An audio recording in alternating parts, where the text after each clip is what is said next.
free. He was real, I thought. He could make me real.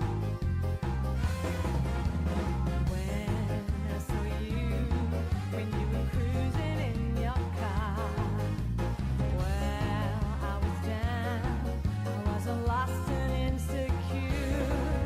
It's magical, he found me, summer breeze bringing a change of fate.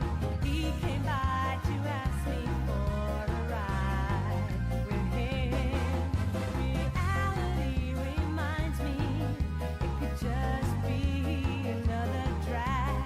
Miracles don't happen every day, you see.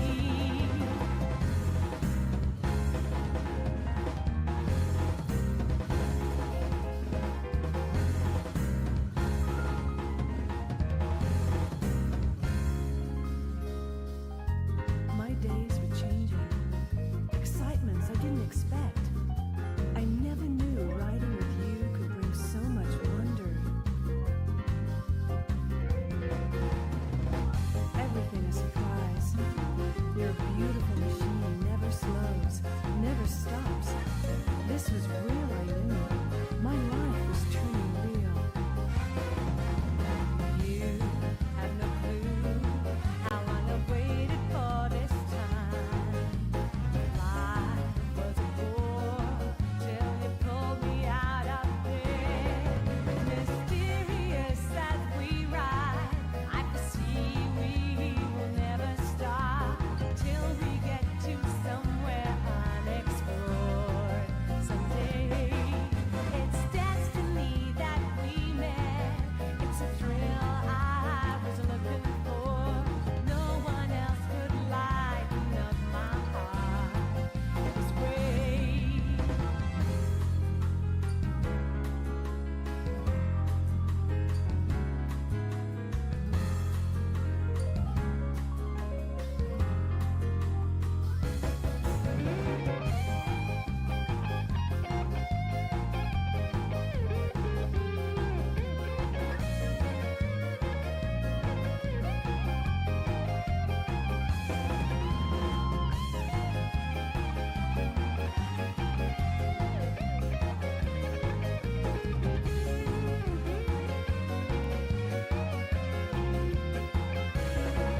Delirious, hypnotic, drips and curves are new tricks for me.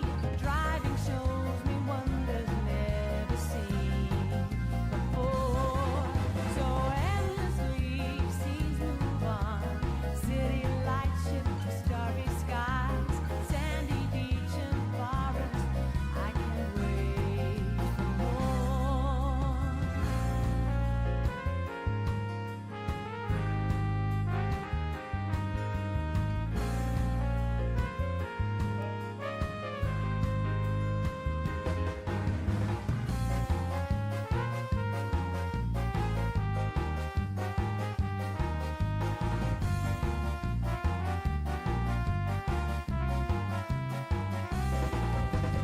When I saw you, when you were cruising in your car, well, I was down, I was all lost and insecure.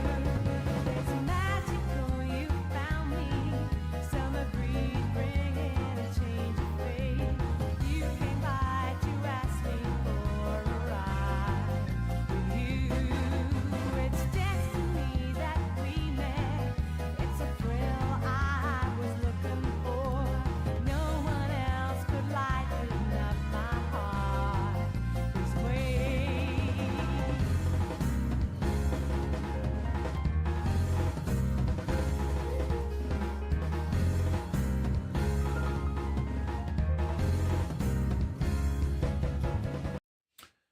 Hello. Everything is still working. Everything's fine. It is Tuesday, the 14th of October, 2025. And here I am back in the stream zone. I was hoping to do this last week, but circumstances happened, as they do. Now here I am. not playing anything today. I am once again back on the grind. Which is to say, I have a deep, fundamental need to do something creative. I distinguish this. I Fez coded. I've never heard, I don't think anyone in the history of time and space has ever made a connection between Fez and the 1999 Square Soft driving RPG Racing Lagoon. I think you're the first person to have ever done that. What is happening to my voice? Has it been that long? Oh god, this monitor is... everything is bad.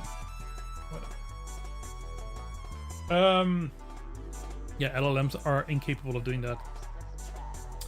Yeah, so today we're gonna do a little designing. A little drawing. I got my my little drawing tablet out.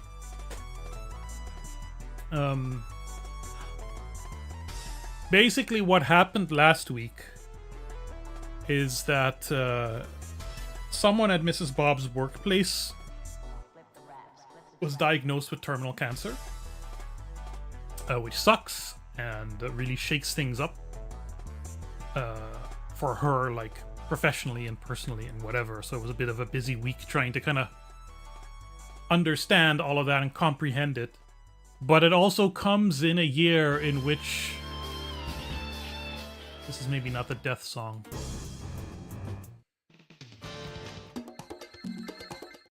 It comes in a year full of death, right? My grandmother passed away, ripe old age of 96, that was fine. But then Mrs. Bob's father also passed away. They were estranged, but still, it's a whole thing. And of course, dear Artorias. So, you know, when that kind of happens, you start to think like, oh man, I really should be doing the things I want to do because the Reaper is out there and has been particularly busy this year, not just in our lives, but like globally.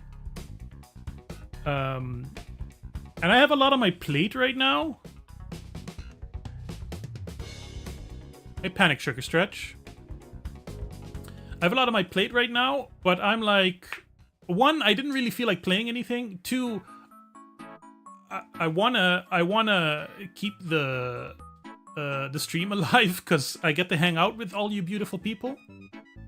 And I've been working really, really hard on the video. I'm doing things with the video that are so incredibly ambitious. This is also not appropriate music right now. Here we go. Barbie Horse Adventures. That's the perfect soundtrack for my current mood. I'm just the things I'm doing with the video are just absurd. And it's taking a lot of time and energy and whatever. I'm like even like wondering whether or not I can make my October deadline. Possibly not. Possibly early to mid-November.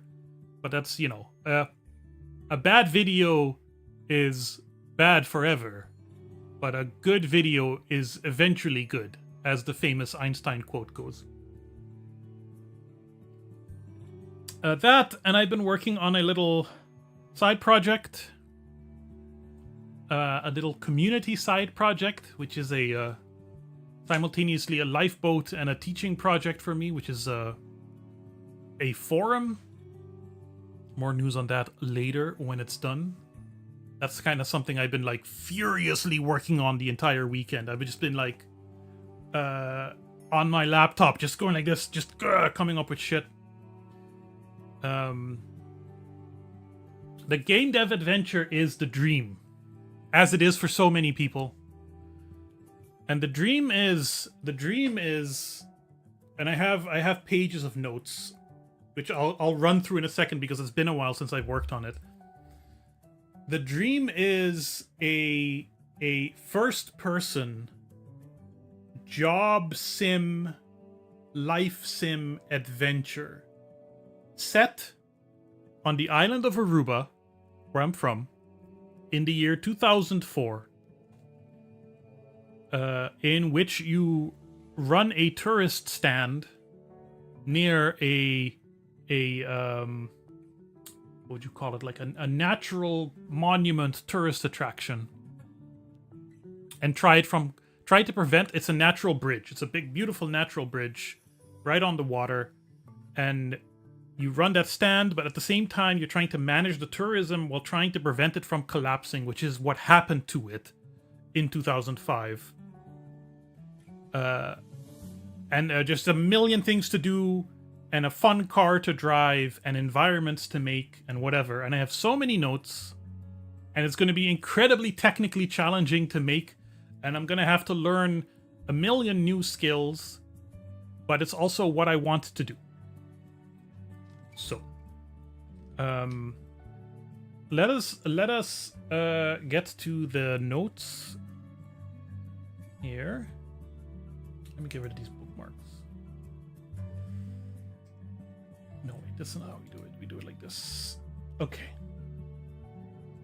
So I'll be reading this out because I know the camera and Winamp are blocking some stuff. Hey, baby man. Make a baby man? That's not one of my life dreams, don't worry. So, sorry. That's not gonna happen. I'm not making a baby man. I have, however, become an uncle again last week. Mrs. Bob's brother and his wife got not a baby man, a baby girl. But we're still very happy about that. So, setup. I have more extra notes here, but these are for after. The game is a semi-open world, historical, first-person, immersive survival adventure game with management components set at the Natural Bridge on Aruba in 2004, a year before it would collapse. The focus is on sandbox freedom while managing a tourist spot by the bridge, gathering income from tourists while also managing the ecology and doing whatever is needed to prevent the bridge from collapsing. Oh. Sorry, I'm already getting ideas, but let's get through this first.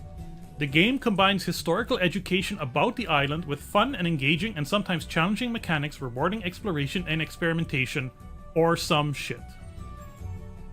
The world is an authentic likeness of several rural-ish Aruban locations connected via overworld sections, or some shit.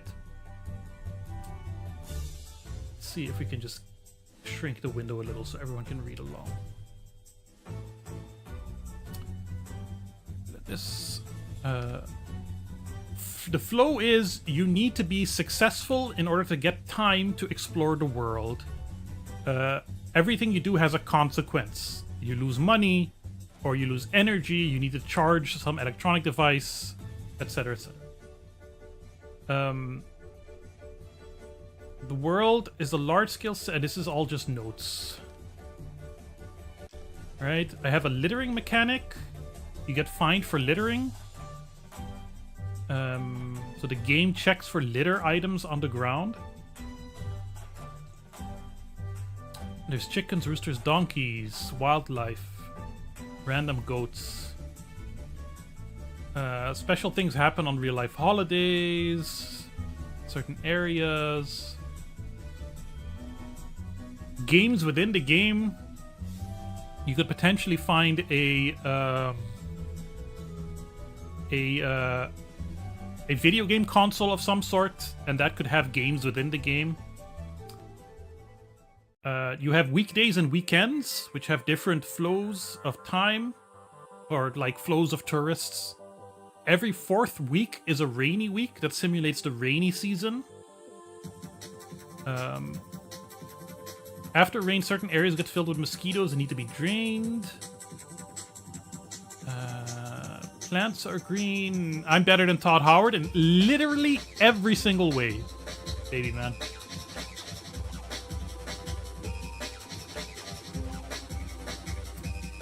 A bunch of more accurate stuff. License plate accurate. Maybe something with archaeology. Wait, hold on. The music is double now, huh? There we go. No, I'm gonna turn desktop audio off and Winamp audio on. There's a mini mart, gas station. What I want to do today in particular, what I want to take forward is I want to open Google Earth and kind of draw the gameplay map on it. There's vehicles, like I'm inspired a lot by games like My Summer Car and Mon Bazou, where there's a lot of there's like a personal connection you make with the vehicle that you carry around. This music is a little too fast for me right now. So you have a pickup. You can maybe get some kind of off-road car that can give you access to more areas. Maybe a bicycle or something. I don't want the game to be punishing. Exclamation. Fluff Weasel? Fluff Weasel has resubscribed to the BOBSTREAM and has been a subscriber for 32 months. 32. Ba ba ba ba ba ba ba ba ba ba ba ba ba ba hi ba ba ba ba ba ba ba ba ba hi hi hi. Hi. Hi, Fluff. I hope you're doing well. Can you marry the car? Not in the game, but, you know, in real life? Also, no. Thanks for the follow, Sugar Stretch. So I don't want the game to be punishing, but I do want it to be challenging. So there will not be death, but there will be consequences for fainting, you know. Never knowingly doing well. That can't possibly be true. There's stamina, hunger, fatigue, heat, maybe. Dirtiness. An alarm clock. Yeah, heat meter. Then there's the whole thing of like managing the stand. Getting inventory. Doing like managing the finances, paying the bills, etc. I have a special idea in my head for how to carry items that I think is better than any game in the world. We'll have the battle system from the Yakuza Brawler games. No. Turn-based. So like, in video games, right? Usually when you're carrying an item, it's floating in front of you. Alright? It's just floating, it's just hanging in front of you and you're holding it. Or, if the designer is a little fancy, you hold it in your hand. Hey Grace. Hope you're doing well too. Or you're holding it in your hand. But what about your other hand? Why can you not carry two items? Some games maybe have this. Okay. But what about carrying a big item like under your arms, like this? Alright, I'm carrying 3 items right now, no problem. Alright? Look at me. I'm better than a video game. Don't worry about what this is. Okay? This is not what you think it is. Stop it. It's a family-friendly stream. So I have some kind of system in mind where you have two-handed items, right? But you have inventory storage under your arm. And that way you can carry multiple items and you can like, scroll between them or something. Enjoy your dinner, Disty. That's kind of where I'm going with that, but that's something I'll have to play with. But that feels like a pretty vital component for me. Hey, Juge. You have a phone, 2004 era appropriate, that has features like calling and GPS or whatever. And this is very me. I remember playing Grand Theft Auto 1 and being annoyed that the music would stop when you left your car. That's a typical me problem. I remember being annoyed that the music would stop when you left your car. So, instead of having a car radio like a lot of games have, you have a little MP3 player. It's 2004. You know, you could have an MP3 player, an iPod ripoff, a Creative Nomad or some shit. A Zune? Is Zune 2004? It feels like it's a little later. But whatever. I had like a... In like 2006 or something, I had like a tiny little Walkman thing. That was pretty nice.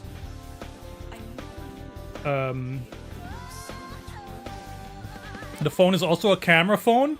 That's a cool idea. All of these items you have to charge. You know? Creative Zen. 64 MP3 player with 10 songs on it. Actually, what I had, that this is too much, but what I had in 2004 was an MP3 Discman. That I was very happy with, because I could put 700 megabytes on that bad boy. These are zones. We'll talk about that later. There is bridge health. There's the building can get upgrades. Social connections. Some more visual details. In 2003, I bought my first Digicam, and the 64 megabyte SD card cost a fortune. My first camera was an Olympus, and it had like an XD card. I think I still have it somewhere. It's a cute little camera.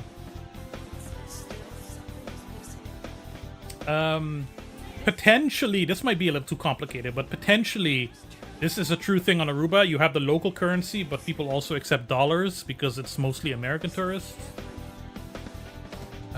Water tanks, customization options would be cute. You can select what kind of souvenirs you get. There's more stuff. Bills, trying to make those real to life.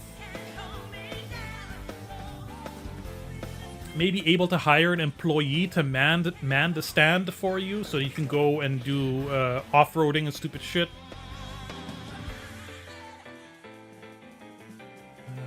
The bridge collapse. What engine? Probably good though. Immersion, these are questions. Main character, out of fuel, stuck, get out and push. Item recovery system. Far off ideas. I'm having fun, but programming inventory says it's super frustrating and boring. I mean, I'm having fun now, but what I'm doing here is I'm creating hundreds and hundreds of boring hours of work for myself. And I will be trying to use, like, pre-made things wherever I can. Island racing, maybe. The maps I have in my head aren't particularly racing-oriented. There is a... we're going back to Google Earth in a minute. There is a drag racing strip on Aruba. Paintball, boats could be cute. I want to remake an old mini golf course that got torn down.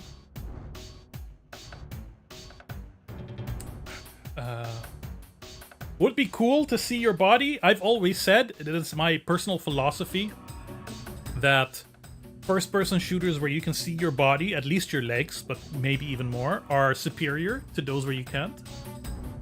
Scuba diving, that's really like, if it sells 10 million copies type of shit.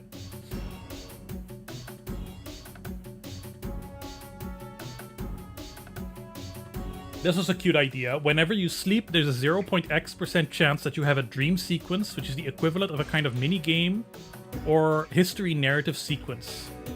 And maybe all the dreams add up to something. That could be like a sign of progress or something, right? There are, like, quarries, Fluff. There are, like, these gaping holes in the island that could be used for driving stuff. Okay, so here's some more... Shit, I need to order notes. Yeah, no shit. This is all stuff.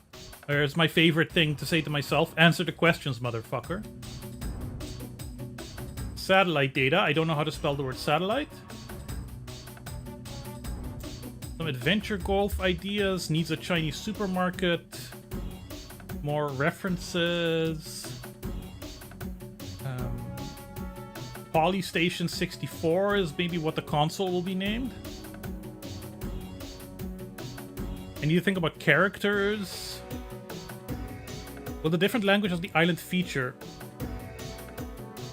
Yeah, probably. I mean, I can't imagine myself being able to do voice acting of any kind unless I kind of go like the guerrilla route like My Summer Car did, where you just get a bunch of friends.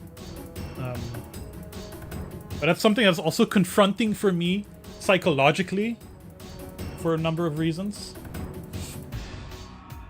But definitely there will be like, I mean, you could go far. You could have just stuff that's, there's signs that are in Dutch, or signs that are in Spanish, or signs that are in English, or signs that are in Papiamento. I suppose you could factor it into gameplay in some way also. The natural bridge itself needs to be majestic, impressive.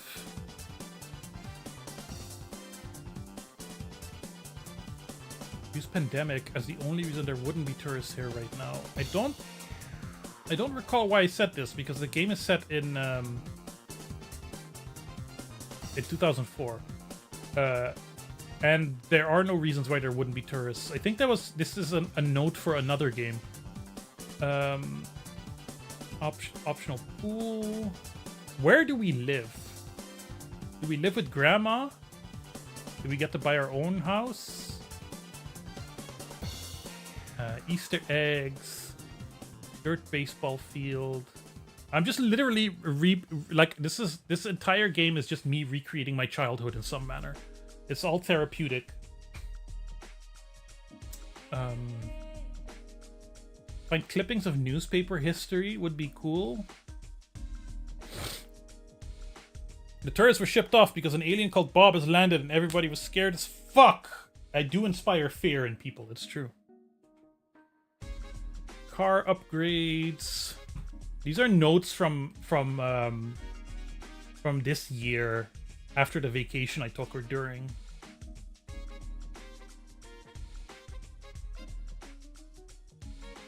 Character names. How sunny it is. Road heat haze. You can borrow certain cars.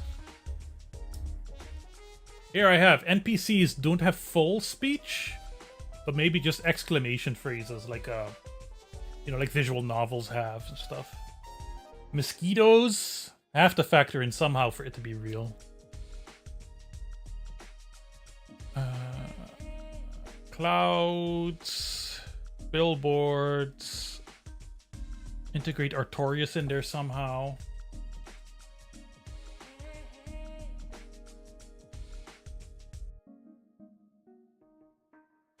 Oh, this is a funny idea.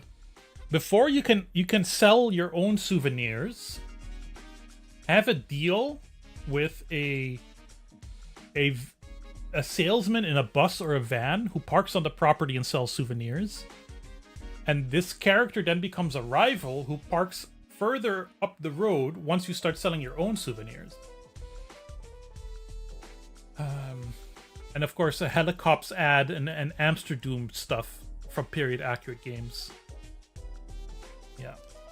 So, okay. So let's open up Google Earth. Let's go to the island.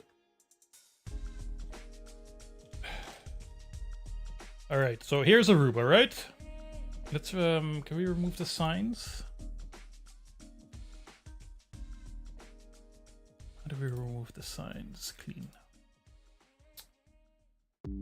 This is the haystack hill. This is the one you climb with stairs. Where you're exhausted once you're at the top, but you get a beautiful view of the entire island. This is the airport. The game will be primarily set over here. Right here. This is it. Because this pile of rubble used to be a beautiful bridge. Now you notice there's another one here too, but it's not as beautiful.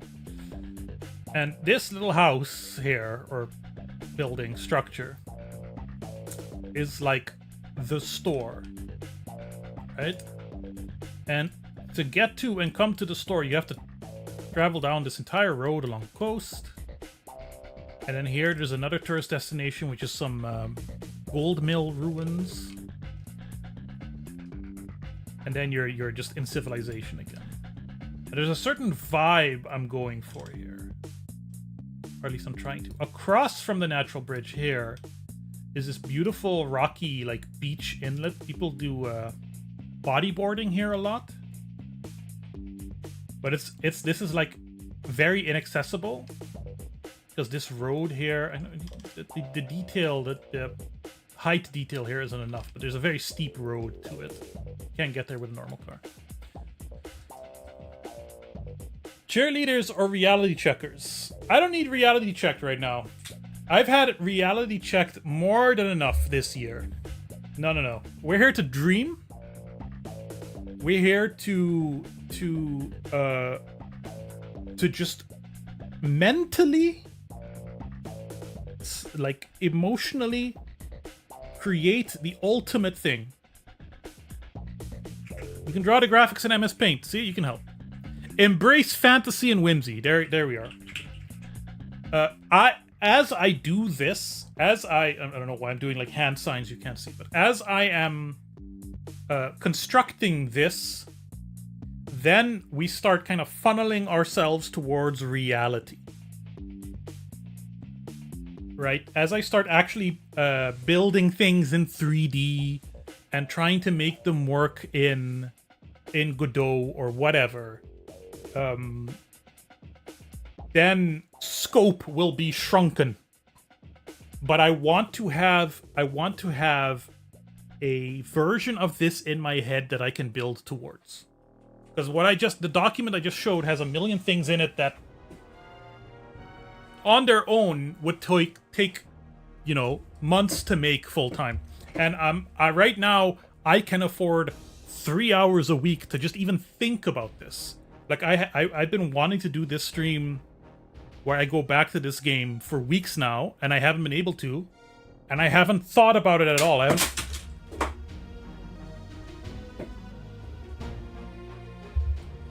that a sign? Is that a sign? My phone just wasn't properly attached, I guess. I gotta make sure the Bixby button doesn't get pressed. I haven't thought about the game at all. These 3 hours on Tuesday is when I get to think about the game. And if it takes me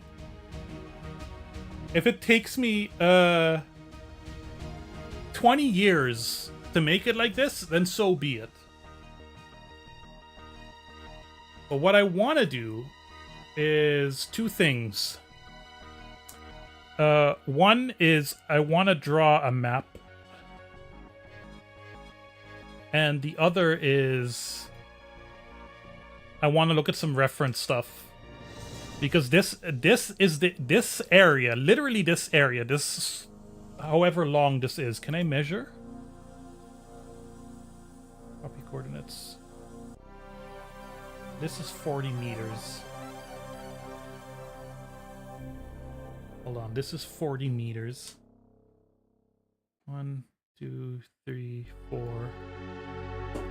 This like 200 by 200 meter area is going to be where you will spend the most of your time, certainly in the beginning. And then the second most important thing is this road. And this road it signifies a journey. It signifies distance between where you work. And this is not going to be recreated because this is not, here you get into like, there's way too many houses and shit here. This is just going to continue to be a road.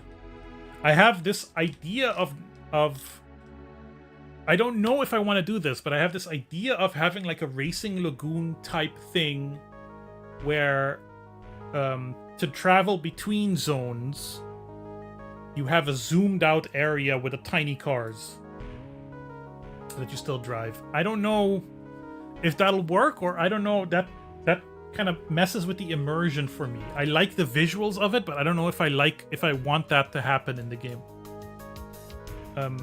But I at least want to Apple Maps. I don't think I tried Apple Maps. I don't think I have it available.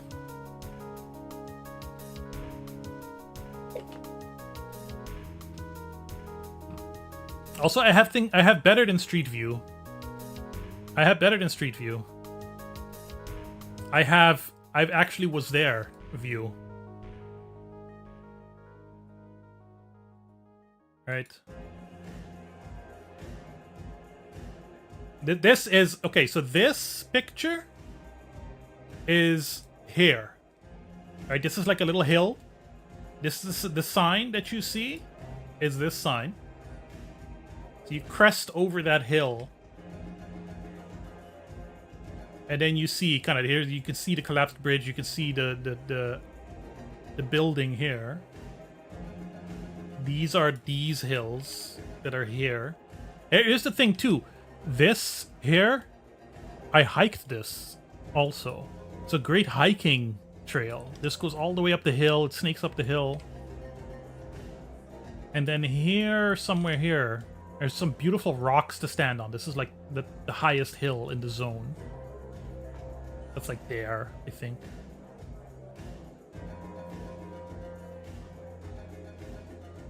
This is these steps down towards the area. These have all become dilapidated. These were built like in the 60s or something and have never been properly taken care of. And then there's the bridge itself. But like again, we'll look up some pictures of how it was when it existed. Because ideally what you're seeing here is what you're trying to prevent, right? You want the bridge to be standing. I got some good like texture references here though.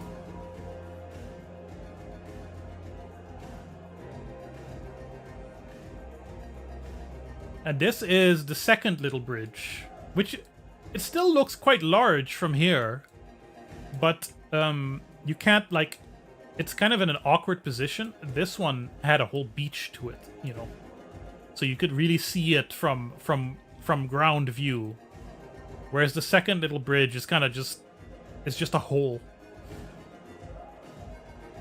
It's not as impressive to see.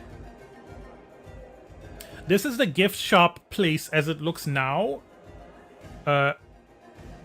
This is completely different from what it will look like, but I think I have some reference to what it should look like also. And here's the thing too. I want to be able to recreate this water. Not, you know, not realistically ray traced or whatever, but there's a certain behavior to it because the Caribbean gets like this because of like convection in the Atlantic or some shit. The Caribbean gets this constant wind coming in from the northeast. And because of that, the north coast of the island is very rugged. Very wild and rocky and windy, and the waves, the water is very wild. You know, I'd like to be able to recreate that somehow. Okay, here. Tribute to the Luydens family, the original proprietors of the natural bridge. Now, it's gonna be alt history. I'm not gonna be like continuing this, but I think it's important to know what the actual history is, as far as I know. Severiano Luydens, who in 1965 was awarded the Orange Nassau Order for his outstanding community work by Her Majesty Queen Juliana of the Netherlands, spent 38 years working in the public relations department of the refinery located in San Nicolas. One of Severiano's duties was accompanying visiting oil executives and key clients on tours of the island. I will want to... Hold on, I'm gonna read this. 14:10:25 stream notes. I will want to reference the actual history of the Luydens family in some way. One of Severiano's duties was accompanying visiting oil executives and key clients on tours of the island, inevitably including a stop at the natural bridge. He was always intrigued by the visitors' reaction to the natural wonder and beauty of the bridge and the surrounding area. As a nature lover, Severiano would sit atop the surrounding hills to enjoy the breathtaking scenery, often intrigued You're using the word intrigued again. By the steady stream of vehicles visiting the bridge, counting the people coming and going. And he's like, people coming and going. After retiring from the refinery and obtaining the necessary permits, he and his two sons, Joseph and Freddy, started construction of a refreshment center aptly called the Thirst Aid Station, which opened to the public in 1970. The business expanded to include a gift shop operated by Joseph's wife Olga. After Freddy and Severiano passed away, Joseph and Olga continued to run the business until they sold it in 2015. This building serves to honor Severiano's vision of the natural bridge, now an iconic landmark and attraction on Aruba, and the 45-year legacy of the Thirst Aid Station created by the Luidens family. Look at that haircut, baby. Goes all the way up. So this is what it actually looked like back in the day. It always felt quite imposing to me, like this large... Yeah, I don't know, you would see this on postcards and shit all the time. September 2nd, 2005. I left Aruba August 1st, 2005. I'd made it just over a month. I probably would have been devastated if I was there when it happened. And of course now, you know, it's going to be washed away by the sea, because the sea keeps hitting it. A couple of 100 years or whatever, there won't be anything left. It'll just be like one of these beaches, you know. There is another natural bridge-esque Wari-Wuri. See if I can find it. No, not Wari-Wuri. Yeah, Wari-Wuri. They have buildings, they have hotels named after it, so those are going to take up all the spots.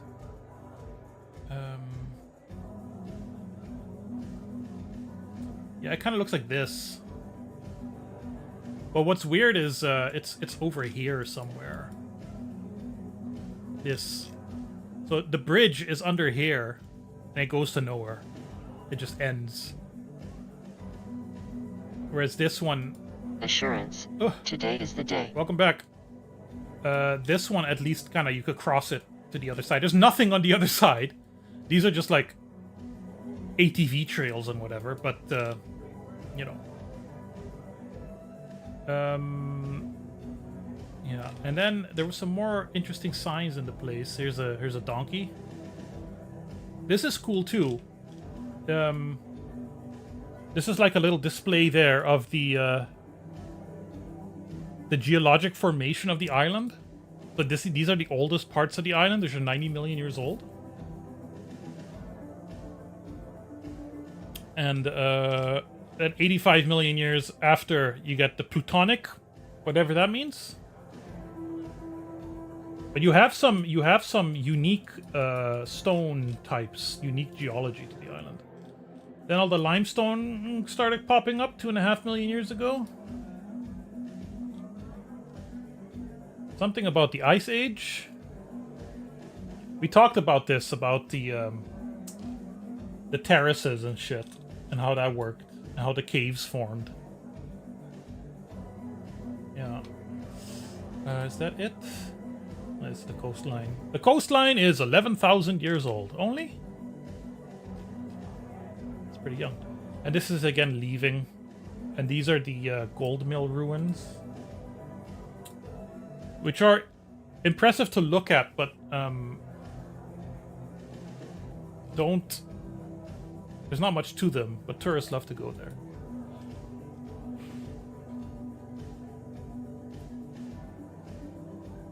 An F-Zero racer? Maybe. So my question too is, what do I include and what do I leave out? Because I think when you know, unless you have access to like LiDAR data, the one with the colors. Oh, like this one? Oh wait, I have one more thing. There's a little movie clip. Alright, this is the water kind of crashing over what remains of the bridge now. This is remarkably stable for not a tripod.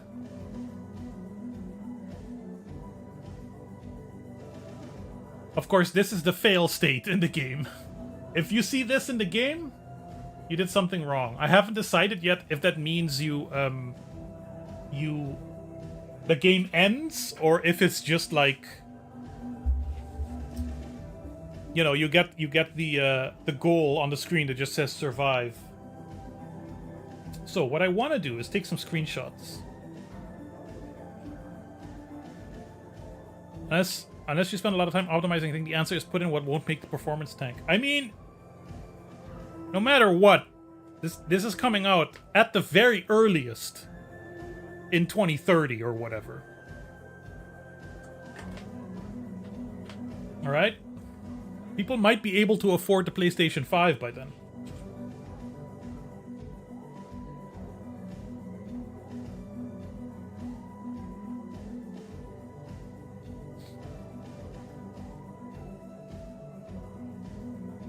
Oh, you're not supposed to see that.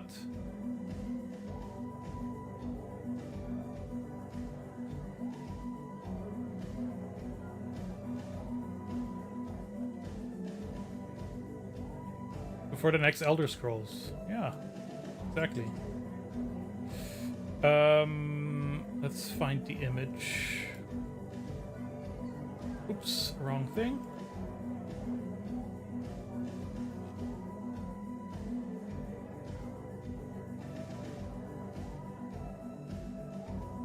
Look how tiny it is.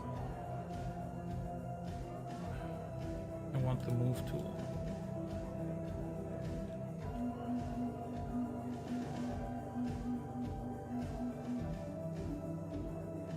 Nope.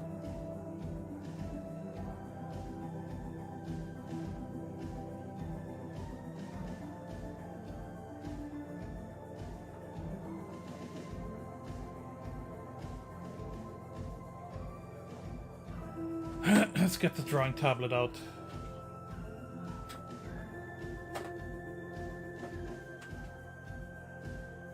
If you stick around long enough today, you might get a little sneak peek at the forum. If I'm bored, I need a distraction.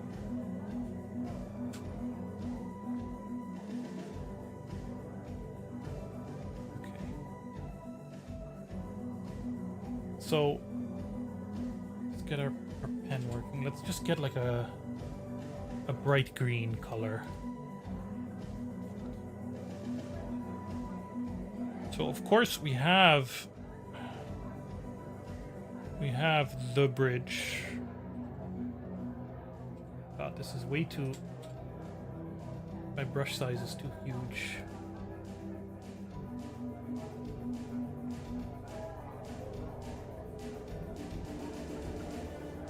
I'm just diagramming, right?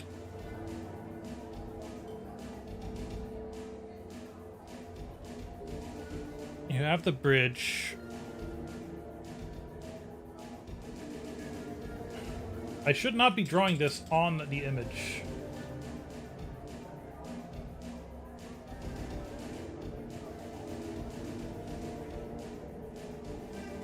I'm wondering. Hold on.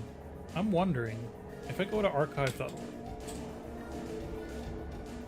and I do like Aruba Natural Bridge.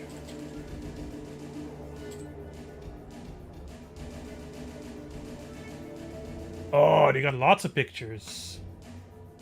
So, the Aruban government has done this real cool thing where they have archived a ton of images, historical images and video. So that's really cool. I can use that.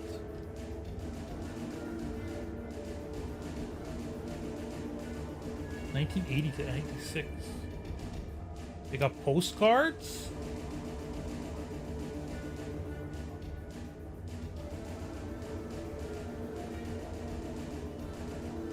They got slides.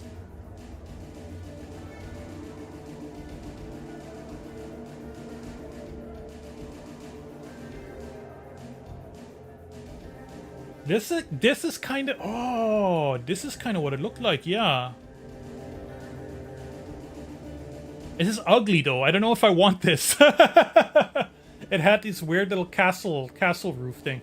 But there was a house right there, right? So that does mean they lived there. Don't look at that. Exclamation. Rain has resubscribed to the BOBSTREAM and has been a subscriber for 39 months. There is a natural bridge from my heart to yours. Hi, Noya. I hope you're doing well. Thank you so much for the resub.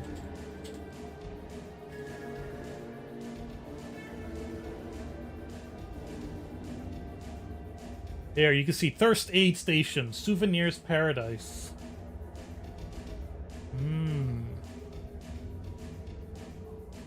I'm gonna have to break with the chronology a little bit. Because it takes place, like, in 2004, but it takes place in, like, or maybe 2005. Maybe 2005 is better. Because the thing broke in 2005, right? Maybe 2005 is better. Because that is the year it elapsed. So if you fail... It makes sense. But it's also an eternal 2005. So I kind of would like, you know, game-wise, you build up the Thirst Aid Station from something small to something more impressive and ugly as it is here now. This is also another impressive picture. 1976.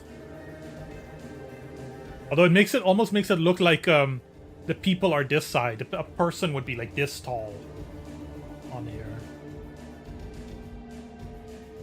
It's even older. 62. Why did I close that tab?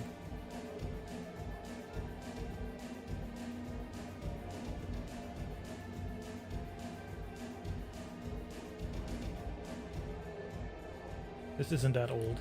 This is 1983.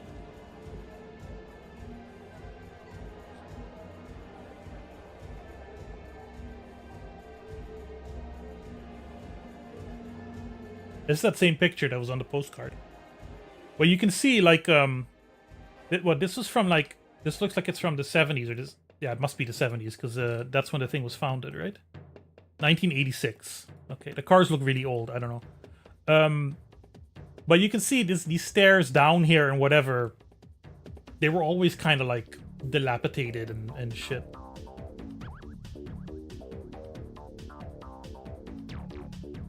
There's 8 station plus souvenir shop. This is from 87 to 90. Yeah, I'm gonna do my own architecture. Here's a cool, this is a cool aerial picture, actually. That might be useful already. Since we're here.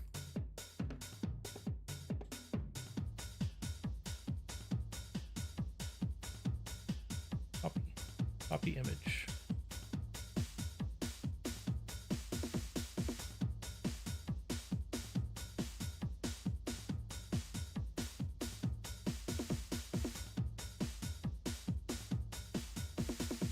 What's zoom? Not control. Just regular.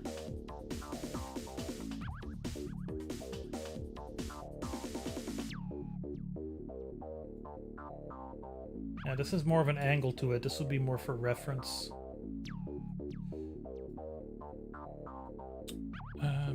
Oh, wait, hold on. There was another picture here. No? It's the same picture, or it's a little higher.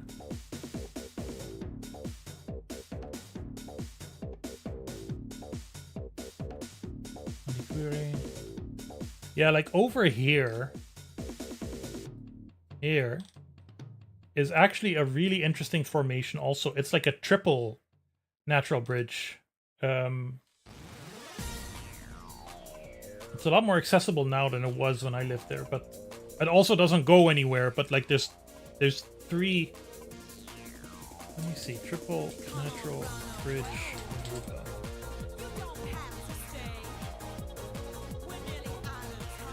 Yeah, it's this one. Very interesting too.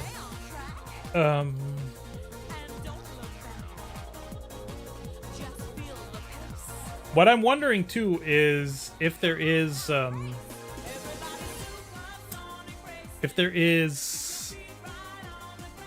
like a study on the collapse. Is there a study on the collapse conservation efforts?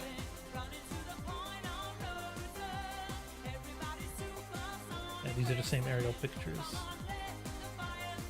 And this is a picture from 1976. But what I want to look up is Aruba Thirst Aid Station. Oh, this is from 1978. Look, the house isn't here in 1978. And the water is like way higher also. That's interesting. Not much tidal action going on here.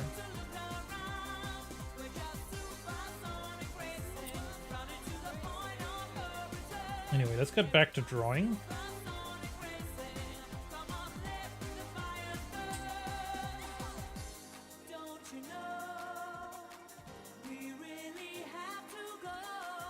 I think I can get a little bigger.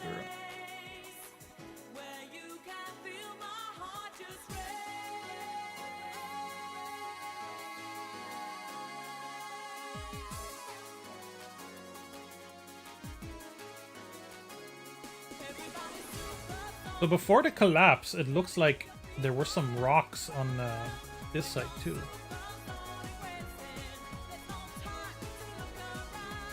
Half a meter tidal action. I've never noticed it, I'll say that, Noya.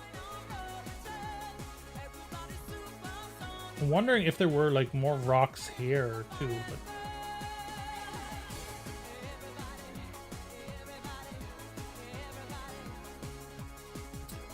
Okay, and then there's like the little steps down.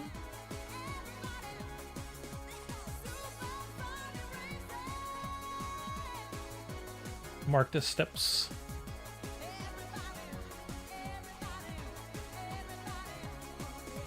Half a meter is nothing in Cockplay Forest.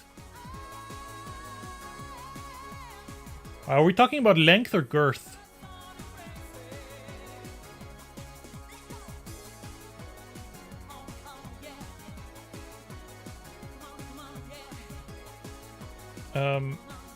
And then this parking lot, like, here's the other thing, right? This is just an interesting thing that I'm doing. I am...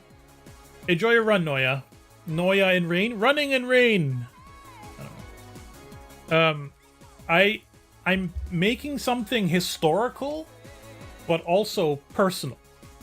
And I'm trying to balance recreating it accurately for the time with recreating what I felt it was when I was there. So it doesn't have to be historically accurate to the fullest extent. There's a little wall here that I noticed in all of the things. I'm gonna have to take notes. What is this?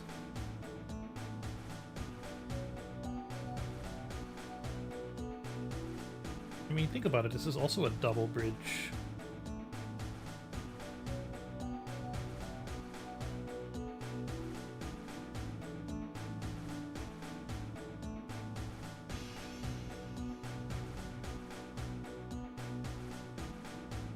Where's the parking lot?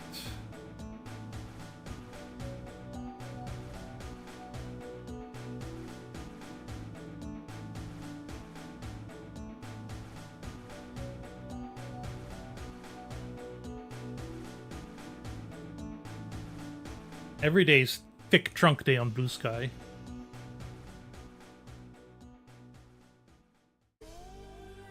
Ain't that right? See, look, this picture was from like the 80s or whatever, right? And yeah, it's just those two rocks. The parking lot is basically the same. They paved it once and then never again.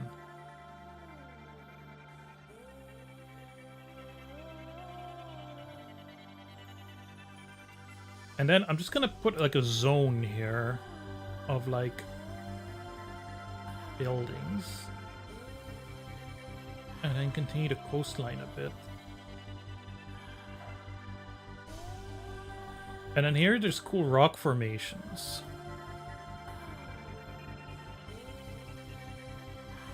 But what I'm wondering too is oh, not that.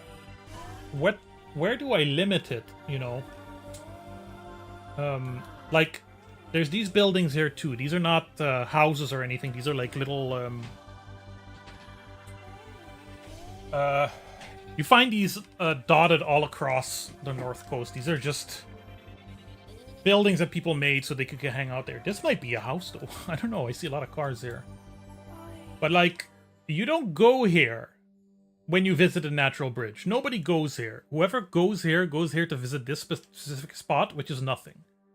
So I don't see myself having to... Can we get reset to north, please? Thank you. I don't see myself recreating that explicitly in all these paths, you know? And I want these hills, and I want this beach. But at some point there has to be a block of some kind. And for the sake of like immersion, I don't want invisible walls.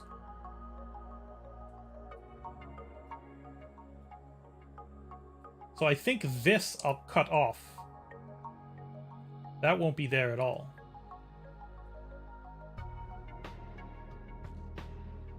Or the houses won't be. Maybe the land will.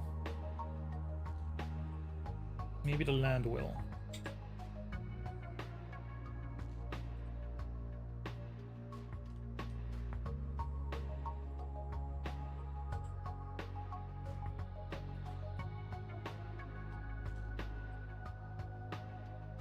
Forza Horizon 4 approach. The thing about Forza is... The point of Forza is you're speeding by landmarks that have a general configuration.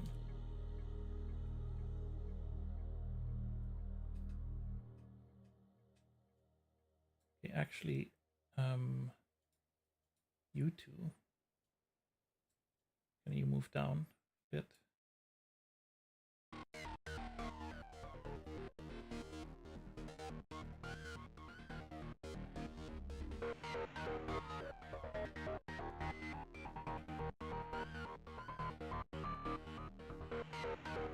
How do I maintain aspect ratio, please?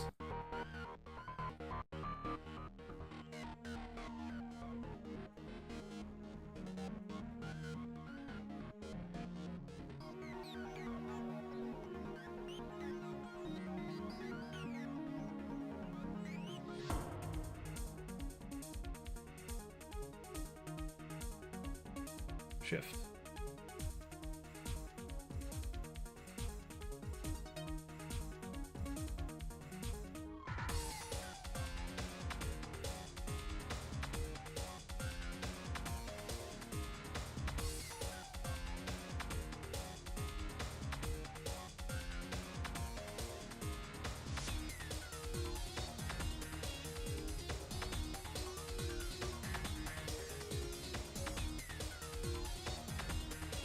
Go super low poly. I thought about that.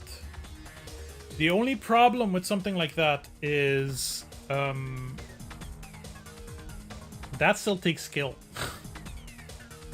So in terms of like what the visual style will be, we'll cross that bridge when we come to it, you know.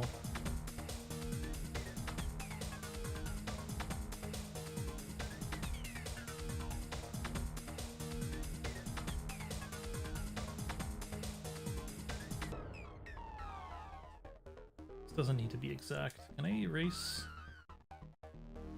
Oh, this thing doesn't have any eraser.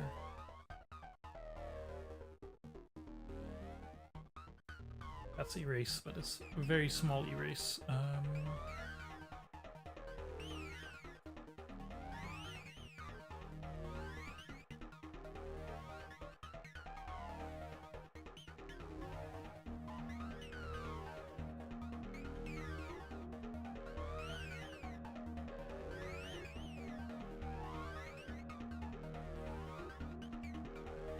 Here's the sign. No, that's not that big. Here's the sign.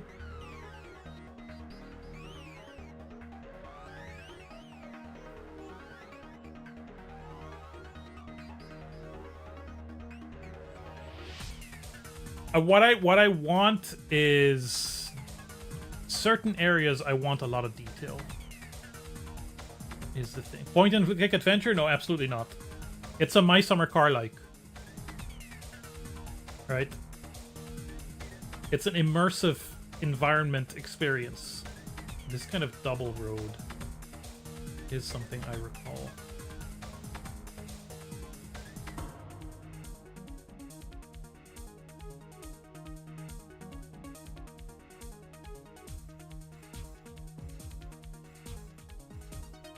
Like the Barbie one with the circus. What are you doing to me? Why do you insult me in such a manner?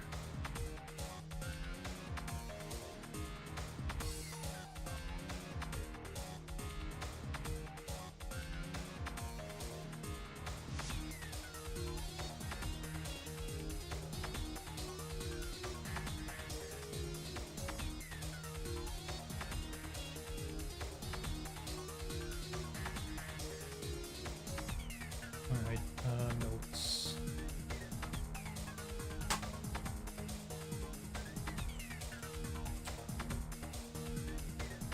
Need a different color for notes. Alright. Bridge. Path slash. No, steps.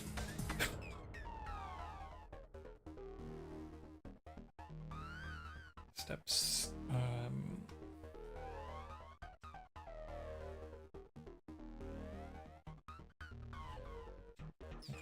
I can do this.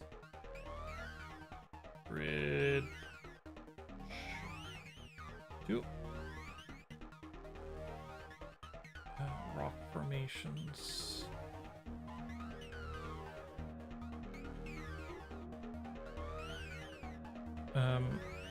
Buildings. Parking lot.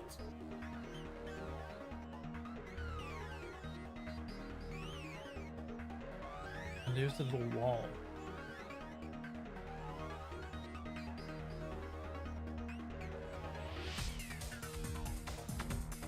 And this is the sign.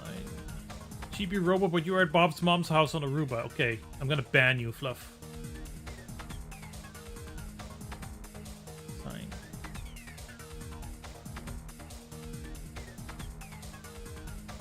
Okay, let's get a farther out view.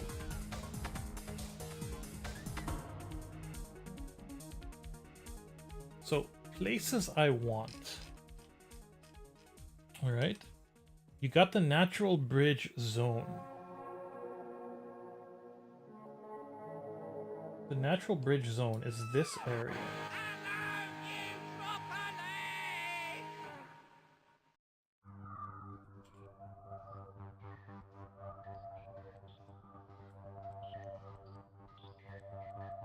Can I put folders in this thing? Be gone, snipping tool.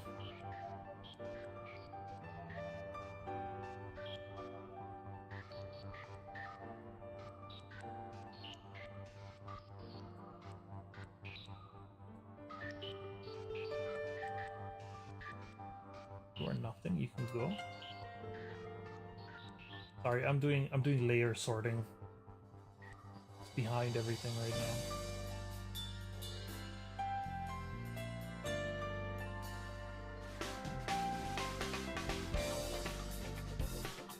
You are called empty. close up. Now we can add another group layer. So that's in the full zone.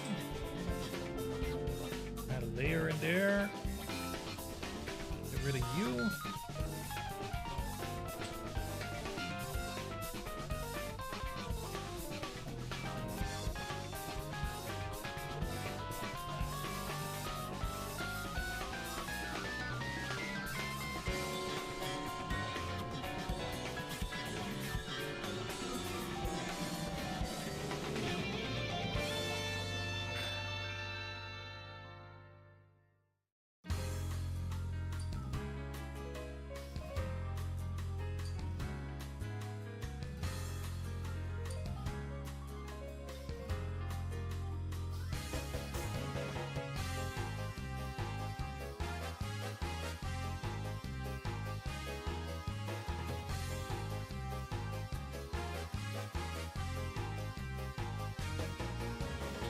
My days were dull.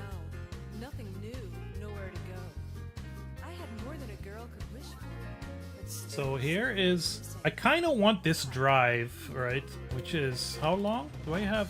that's when I saw Can I measure? so Measure smooth, distance. so carefree. So this drive, It was real let's say, from the parking lot here, make me real. When I saw you, when you oh god, how do I move? in your car. Well, I was down. The Racing Lagoon character design with the big ass shoulders. I mean, step one, Fluff. Here's the thing, and that's why this is gonna take so long. Step one is I need to learn how to design characters.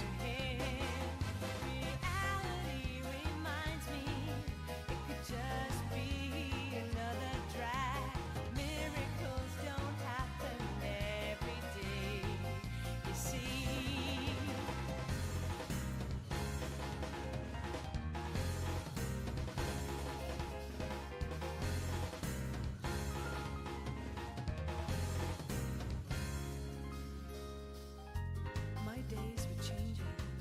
Excitements I didn't expect. I never knew riding with you could All right, be so we're over 2 kilometers. everything a surprise. Your beautiful Yeah. machine never slows, never So, stops. so This was this drive, my life was turning real. like 2.5 kilometer drive, I want that to be accurate, or at least like I want it to feel like a long drive. Pulled me out of bed, mysterious as we ride. I could see we Drive from MB to somewhere end of zone exit. it's destiny that we met. It's a thrill I And it's 2.5 kilometers on mostly dirt road. lighten up my heart. This way.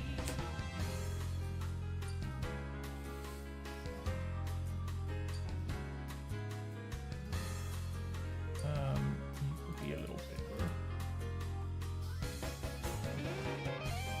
Let's draw out the coastline.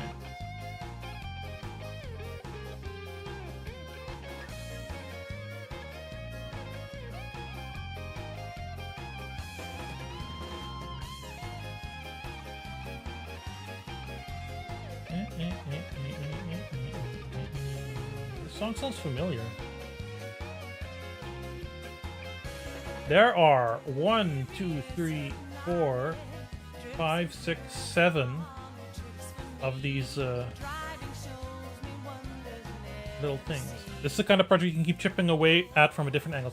That's kind of the plan right now, because my main goal, my main kind of time occupier is still YouTube, right? That has the most potential, that is the most structure, that has the most momentum.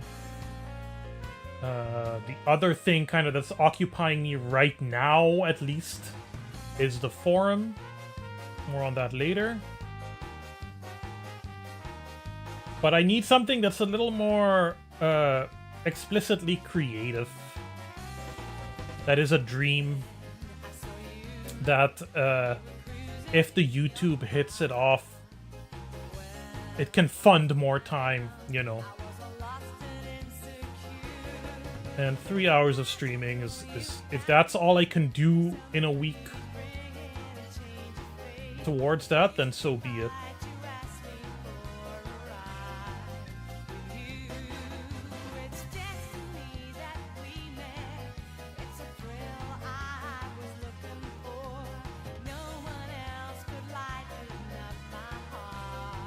Where are we? This is Bushiribana. These are the Gold Mill ruins. So that continues there. That's the coastline. Here's the bridge. Here's the other bridge. Here's the building. Here's the parking lot. Right. Path. It's kind of drawing out the roads.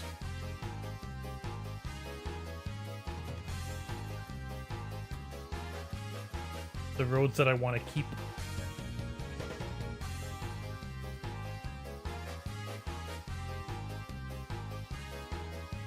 Not in detail, just kind of diagramming them out. Some of them are quite wide. See, the thing about that I like about my summer car is the car has a lot of weight, but it also feels kind of risky to drive in a way that most video games don't have, because if you crash your car, it's game over, or you get another car or whatever. In my summer car, you have to take care of your car. The car is an object that you need to maintain. I'd like to keep that, but also that means you have a certain relationship with the road, because you have these roads that are like kind of raised, and there's like swamp on the side, and you don't want to fall into the swamp because it's really hard to get out. You know, there's very different behaviors between the dirt and the asphalt.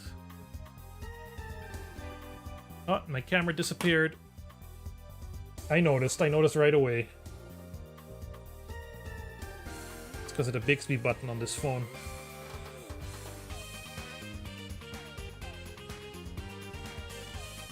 And that's the wrong camera. That's the wrong camera. Ah.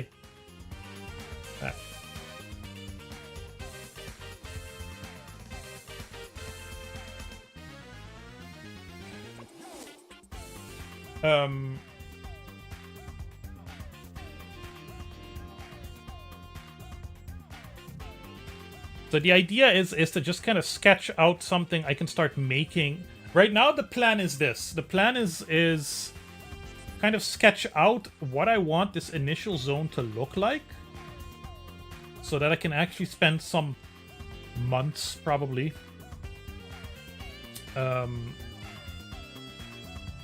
actually, I'm back to green. Jesus. I've tried deactivating the Bixby button. My previous phone was also a Samsung. I had mixed results. And right now this phone is literally just a camera. So I try to mess with it as little as possible. But yeah, so my goal right now is simply to kind of design this initial environment and then start modeling it. And then once we have a basic sketch of it in 3D, I can throw that into blend. Once we've blendered up an initial sketch in 3D, I can throw that into Godot or whatever, and we can start like creating a character controller and a vehicle. You know, and everything kind of just spirals out from there. One thing I'm kind of obsessed with as a, weird to say this, as a designer, whatever that means, is the initial feel. I kind of have this with my videos too. Like I made an intro for the next video that I'm in love with. And if you've looked at my recent videos, they tend to have these pretty elaborate intros. Like Amsterdam had the trailer set to the music. The music was doing the heavy lifting there, of course. And Desperate Housewives has this whole thing with the television, with the CRT. And I feel like for a game like this, right? If you're for a game like My Summer Car or Mon Bazou or what's it called? Landlord Super. The initial feeling of walking around, interacting with the basics of the world, getting into and out of the car, and driving the car and how that feels, that is 90% of it. Everything else is, pardon my phrasing, fluff.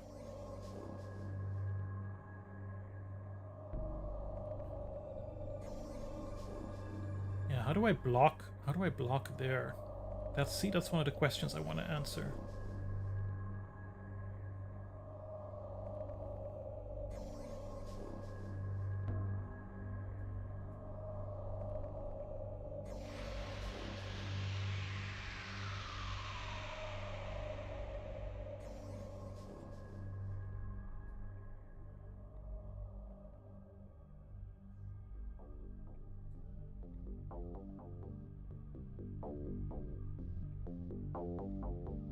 And these are the ruins. And there, between here and there's nothing.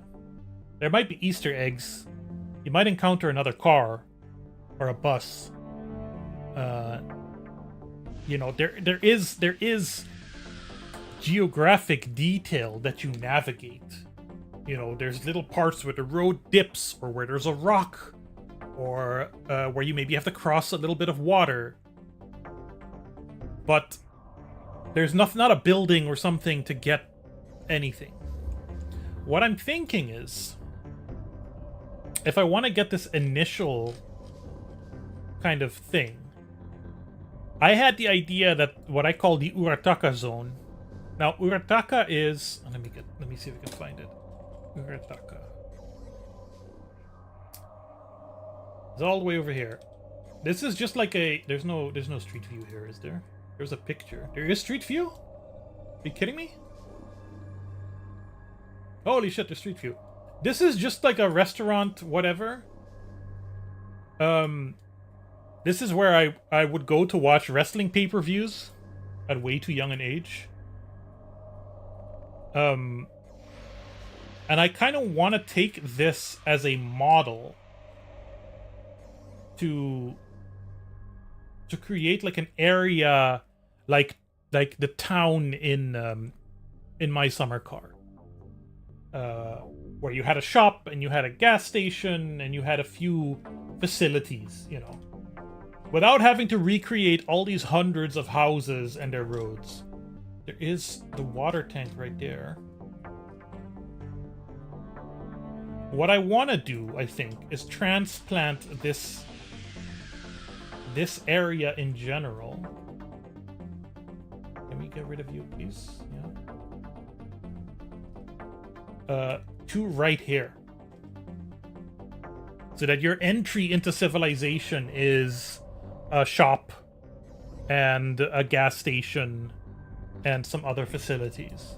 To kind of just, you know, because open world games tend to be very shrunken down versions, especially of like real locations. The biggest example of this is Assassin's Creed Origins, where you have the entirety of Egypt shrunken down to an area that is maybe like this big in the game itself, that you can cross in like 15 minutes. You can go from Alexandria to the Fayoum, which in real life is like days of travel on horseback, camelback. So if I lost it, right? Where were you? Urataka. Here. That's right by a hill. I want that hill. So what I'm gonna do is I'm gonna grab you. Taste you.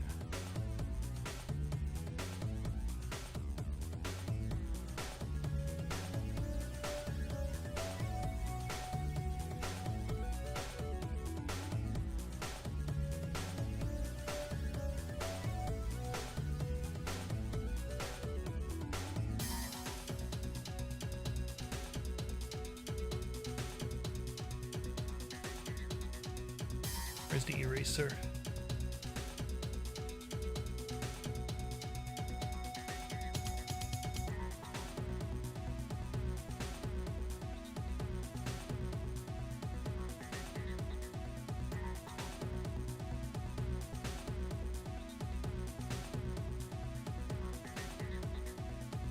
I'm gonna have to limit roads and stuff too, right?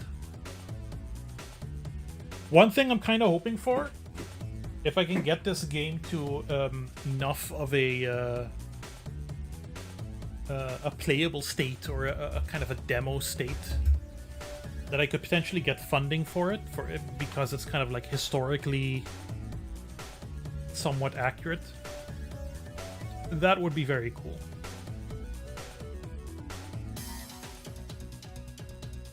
Oh no, I need bigger.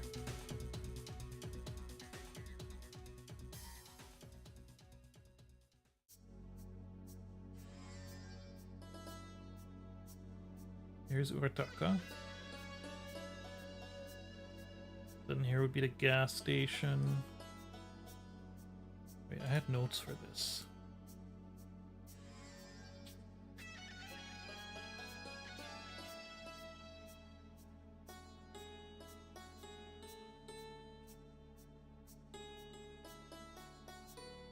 Bar, cafe, mini mart, a gas station.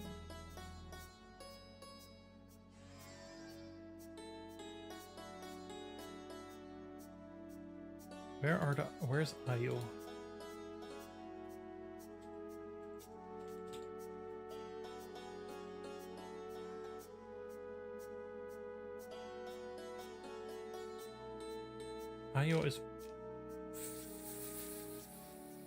Io is kind of close too.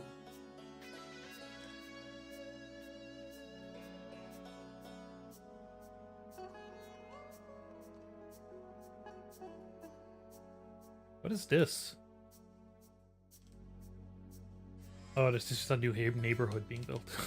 I was like, is this a little racetrack? There is, Fluff! There is! Let me find it. There is a go-kart track. We could do that. And there is also, all the way over here, there's the drag race strip. What I would like eventually is a lot of this area to also be in the game. This area to be in the game. And here, this is a giant supermarket. This is where the adventure golf used to be. This building now is an office for a cleaning supply company. This was the arcade. This was a great arcade. They had a Tekken Tag Tournament. They had some dancing games. Scud Racer. Cruisin' USA. A bunch of those shitty ticket games. And then this little oval was their little go-kart track. And this was batting cages. I think, actually, I can go back in time with this shit, right? Historical imagery. Right, if we go to 2016... No, it's already gone. 2012? Nope, it's already gone. 2010? 2010, you can see it's been razed to the ground. 2009? There we go. I want to build... This is a mini golf... range? Track? Court? What do you call it? Golf? Course! Course. A mini golf course with 18 holes. And like a moat. This is all water. All the holes are little islands, and you climb up this hill. You kind of spiral around. You start here, and you kind of go up over the hill. It's really cool. I want to recreate this 1-to-1. So at some point, there's going to be this recreated one-to-one. You can see the little go-kart track is in a better place now. But that is definitely something that I would like to have at some point. But those are the extra areas, and I do think, yeah, I'm not going to be able to make that a single open world. I'm going to have to do a thing where you drive from this area or here, realistically, to here, or to the golf course, to the mini golf course in some other kind of way.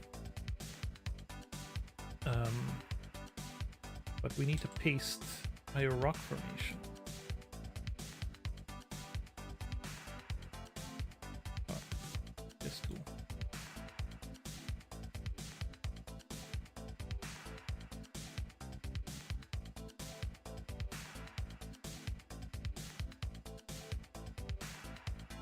I need to get the sizing right.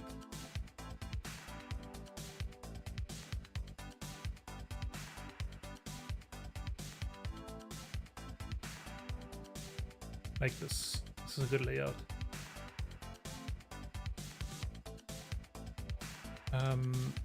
Okay, so this is Ugataka.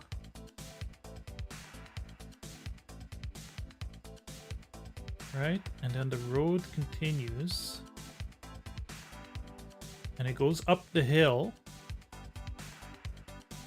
And this is the water tank. And then a radio tower.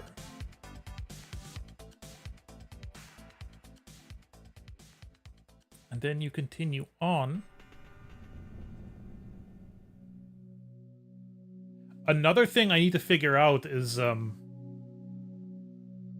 skyboxes, or how to show the rest of the island from like tall locations. Not quite sure how I would do that.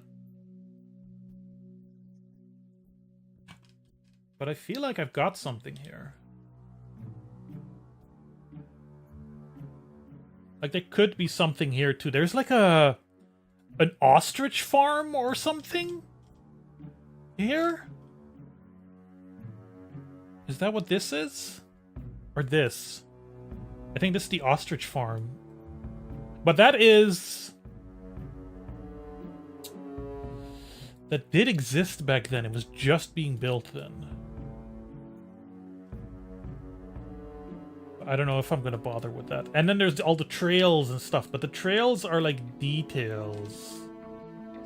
The trails are what do the ostrich farm themselves? You can have ostrich burgers.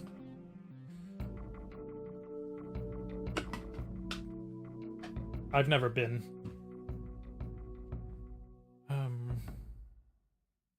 Hiking trails later edition after basic stuff is laid down.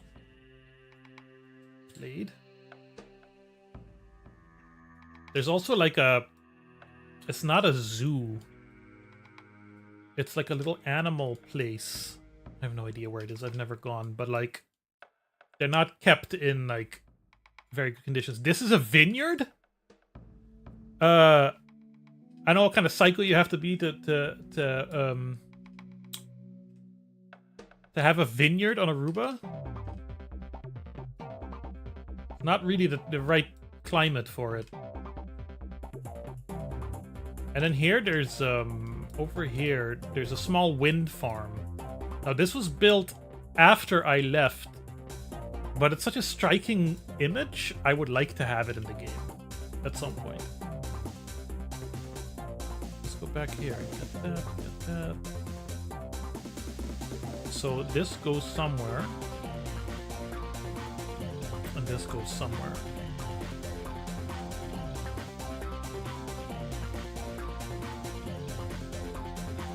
Where this goes nowhere? I don't know where this goes. Okay. Let's write some notes. You ready for some notes? I feel like I'm actually getting a lot done here.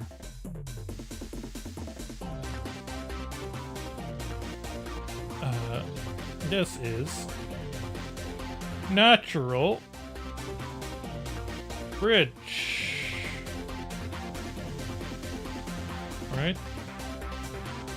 This is Andikuri.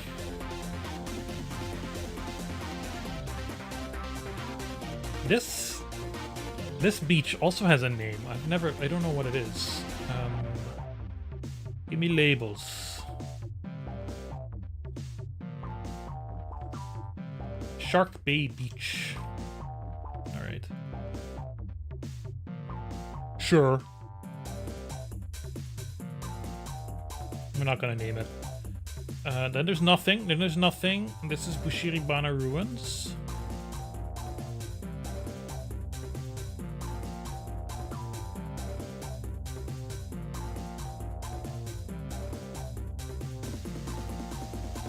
And then this is my version of Urataka.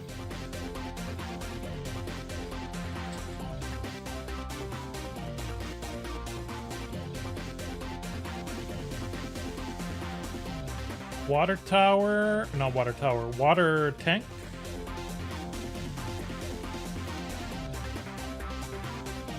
And this is the radio tower.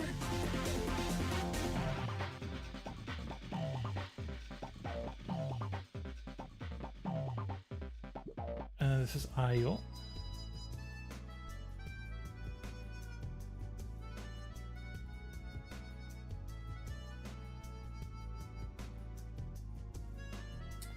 I need to sketch the hills.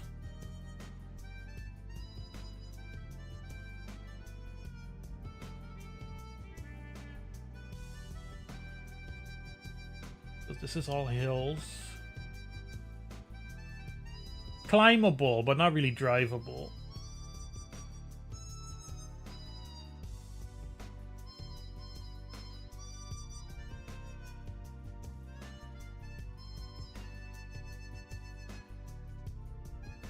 Hills.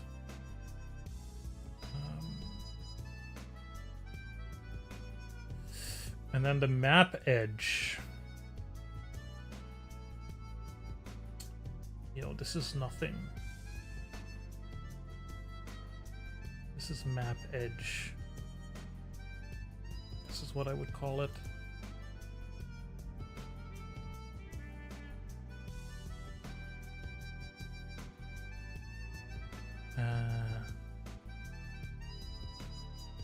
So this is a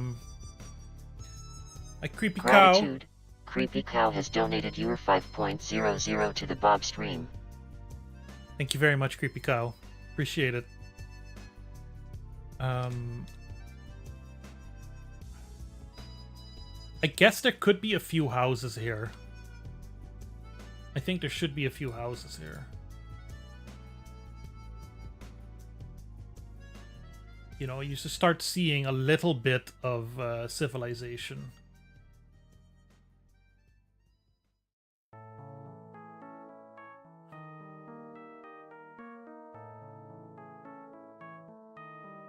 Houses.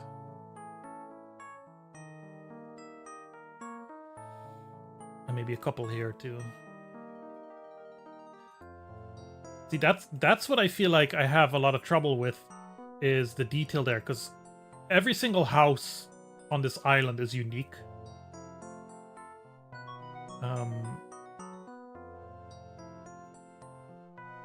There's thousands of them. Houses.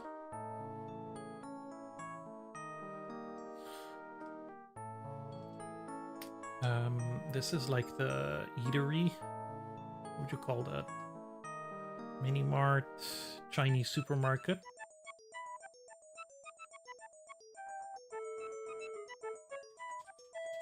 I need a smaller pen.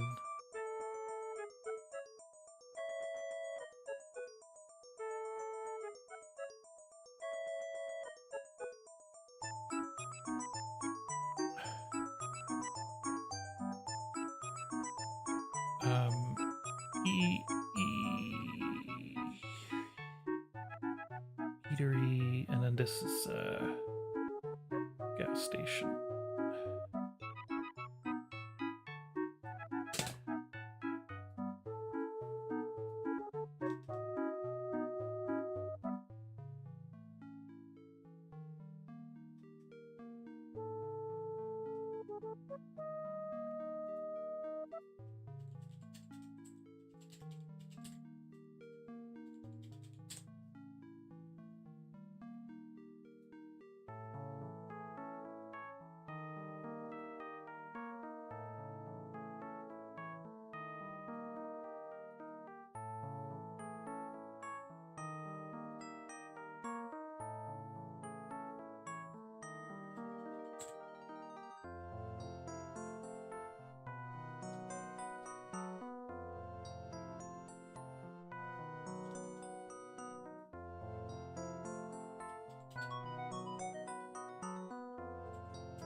Yeah, okay, and then this is the exit map exit,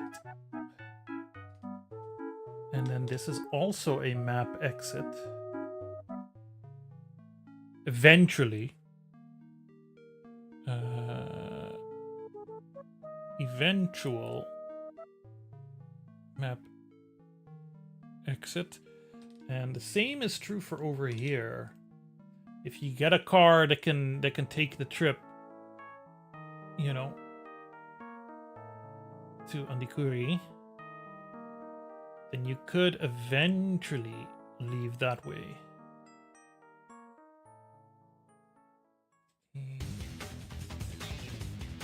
Eventual map.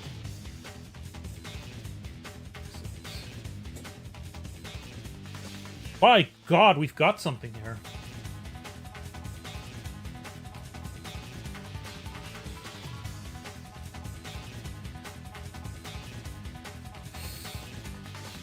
I feel like we've actually got something here.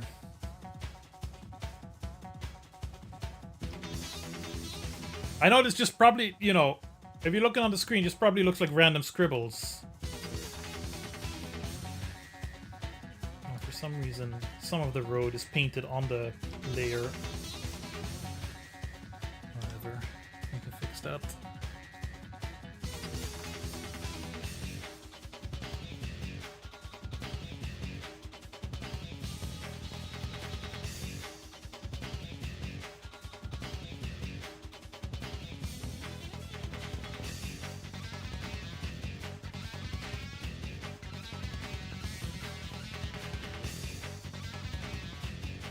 One, two, three, four, 5, 6, 7, 8, 9 houses.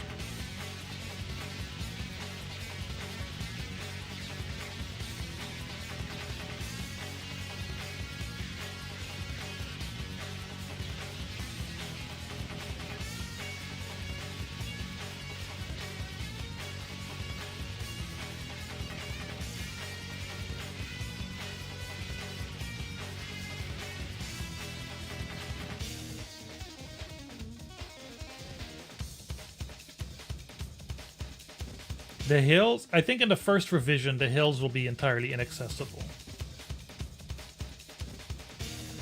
And a little map edge, of course.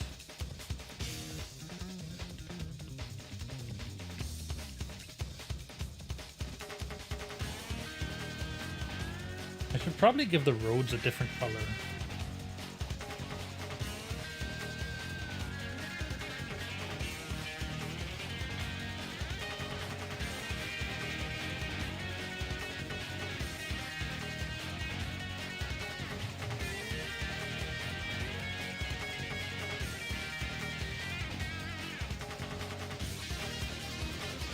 should give the roads a different color.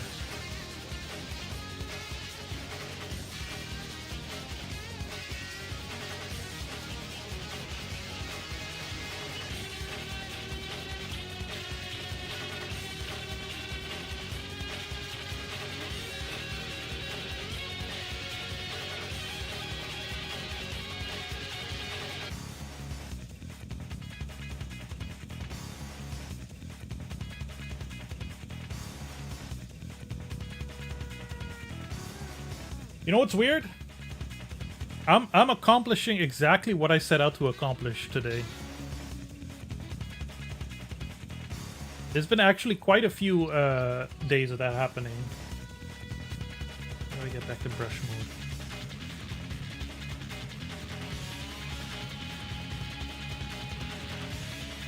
You ever have that feeling, Fluff? Why is that weird? Okay, so I spent most of my life with undiagnosed, untreated ADHD and avoidant personality disorder. In spite of being a very creative person who always wanted to make projects. And it's only been the last few years or so that I've been able to, like, accomplish anything that's a project that lasts more than a day.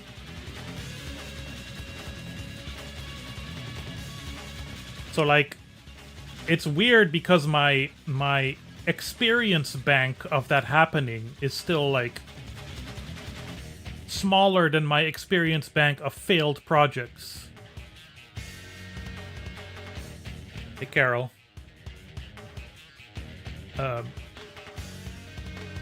My experience bank of failed projects is as big as the Earth.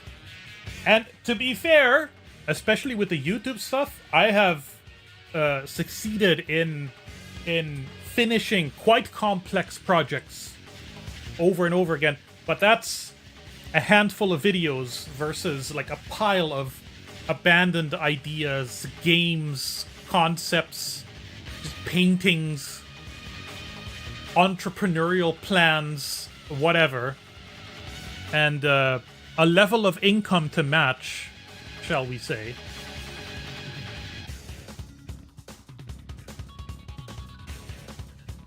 And the thing is, like, right now, obviously, like, post-therapy and with all the successes I have in my bank, planning-wise, discipline-wise, I've grown a lot to be able to do this. But it's not like my life is really, like, very suitable for it, in the sense that I don't have a lot of free time and energy to work on creative projects, or not nearly as much as I would like. Which, you know, is not that uncommon, but, like, I'm doing all of this while still living with the essentially financial consequences of my inability to act for so long.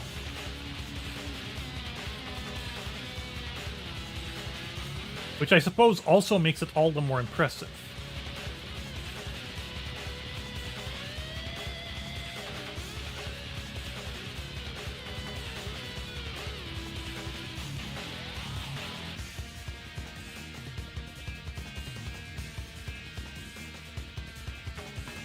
I like here that you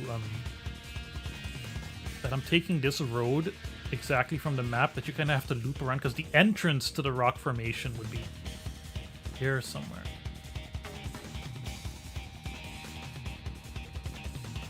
This is like also like I need to sketch like time-wise, because this is the Io rock formations. Let me see if Google Earth has pictures. They're quite impressive. You know, these huge boulders.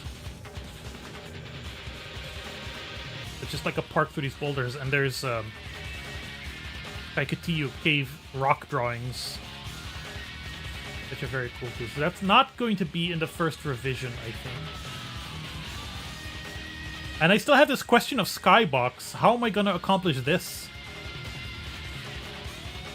That's going to be tricky. Scale is something that is not going to be easy for me to figure out. But like I said, we start with the first principle of it just feels good to move around in this environment. You don't need a grapple hook because you got the... You want to walk. I had this when I played the first Dark Souls. Just kind of walking in Dark Souls, there's something about it that feels kind of good, which just makes it all the more annoying when you keep getting attacked by undead and monsters and shit. But just walking and rolling through the pottery and shit, exactly. Disty, you get me? That needs to feel satisfying on its own, and if that feels... That's my philosophy, I guess, as a game designer. If you have that nailed, that's 80%. Everything else is just like a nice little attachment.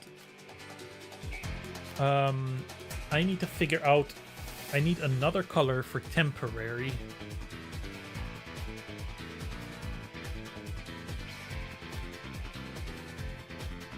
This is too close to the red. This is very light. Yeah, this is good.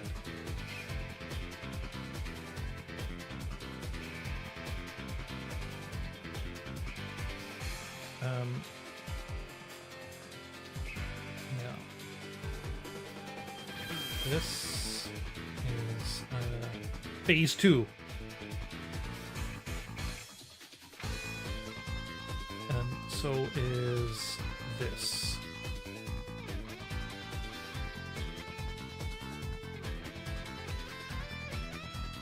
That's a B, not a P.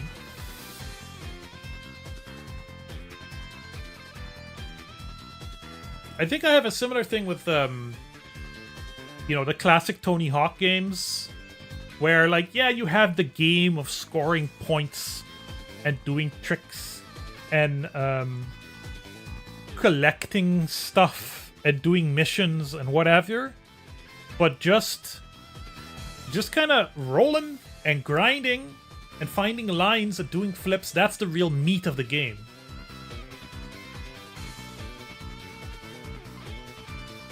I think the plan right now is to build this in some kind of 3D way. Well, the plan is really this is phase 3, not phase 2. If I have to be honest.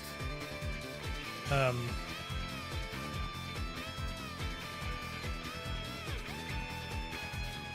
do I turn the eraser off? I can't turn the eraser off. Just E. Maybe even phase 4, I don't know.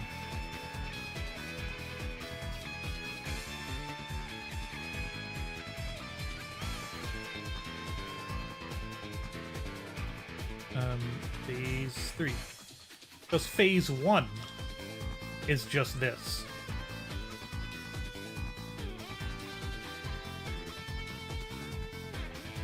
That should be a different color also, right? In case I get lost.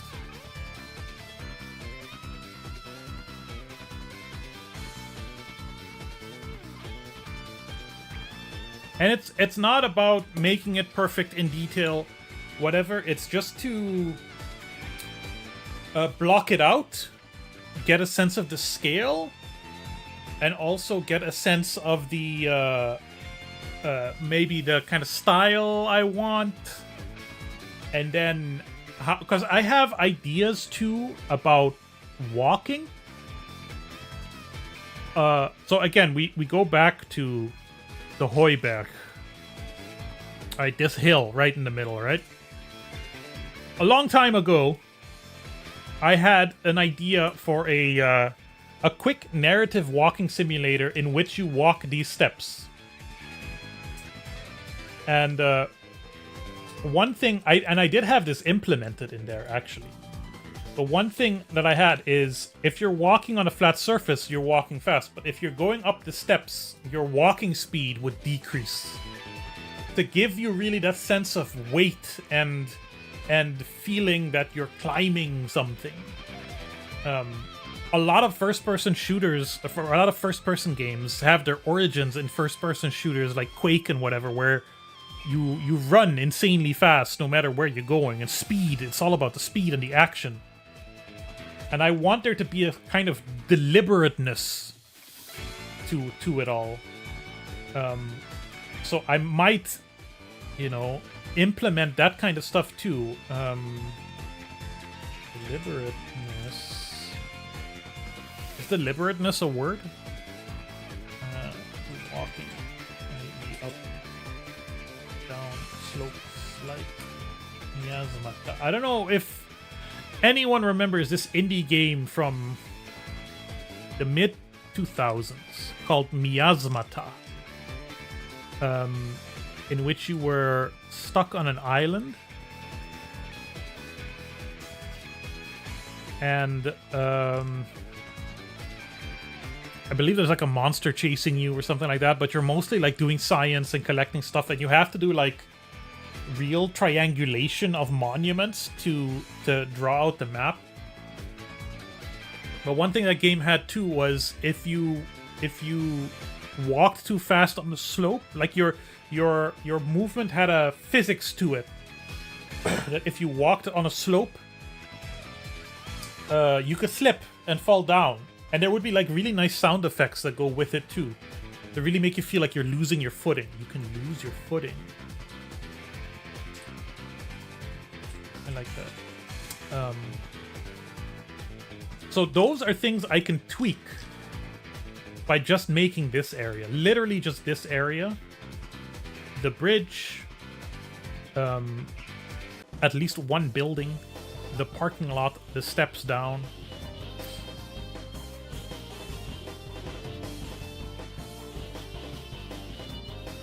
We can go back to the close-up.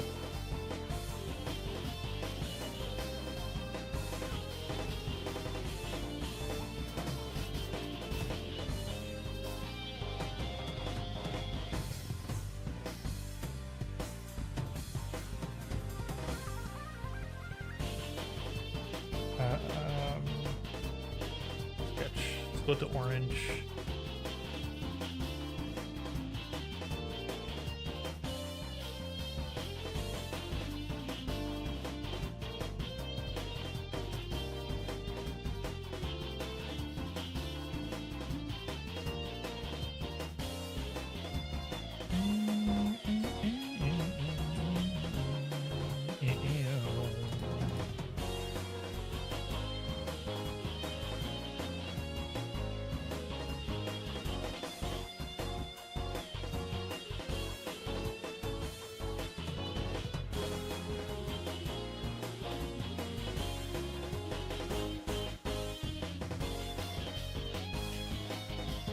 Could the plot be you are leaving the island and there are things you want to do before leaving? No. No, that's not the plot. That could be something for, myself, some other kind of game that I'm making. The plot of this game is you inherit the store. Right? The plot is literally this. You inherit the store, and some scientists have told you, hey, the bridge is in danger of collapsing. It's the year 2005. The bridge collapsed on September 2nd. We're not going to do like an actual calendar thing leading up to September 2nd, but it's more that I want to showcase Aruba in multiple ways, and that includes accepting the need and the prosperity brought on by tourism, while also being like, oh, but if too many people walk over this bridge, I don't know if that actually is what made the bridge collapse. Maybe it was doomed no matter what, just because of the forces of nature. But in the game, at least, there is a conservation mechanic where you need to balance making money, making a living, like literally, just like My Summer Car, like you need food to live. You need to make money to get food. You make money by exploiting this natural monument. But if you exploit it too much... I need to save this file, by the way. Holy shit.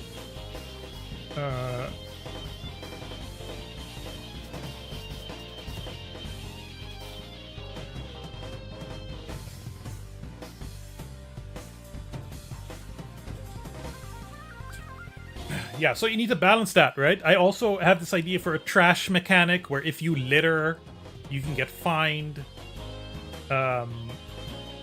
So there's that is the plot. And then there is environmental storytelling, history of the island, like here. Hold on. Right here, there should be like a sign with history on it. A little plaque, you know?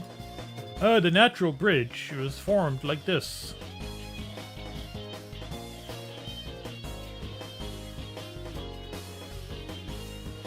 Maybe that would be here. Would be good for that. I don't know.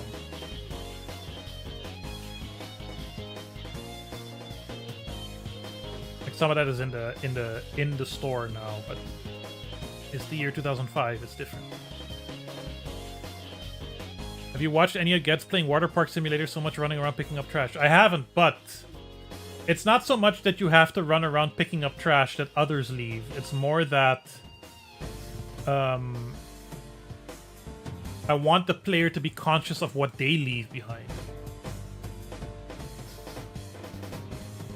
So, like, you know, in My Summer Car, you're familiar with My Summer Car, right, Fluff?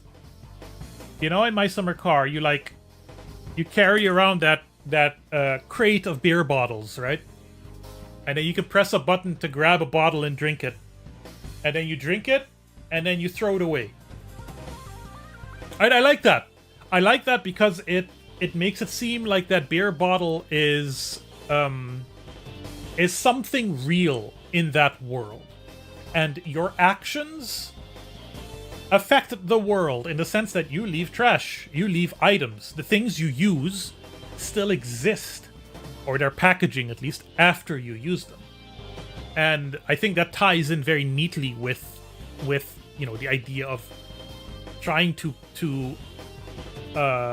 have this touristy island and kind of cleaning up after yourself.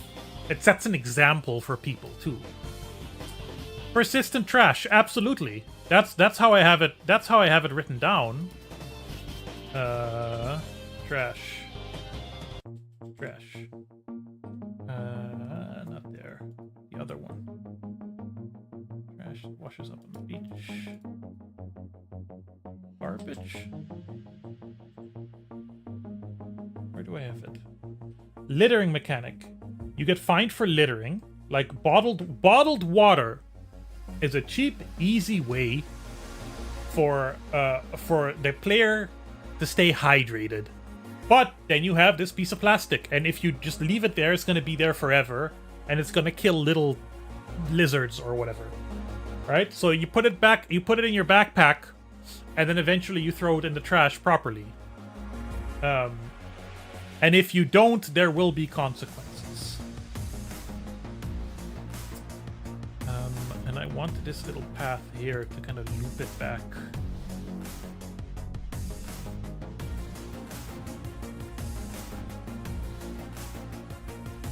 That's too wild. I like this.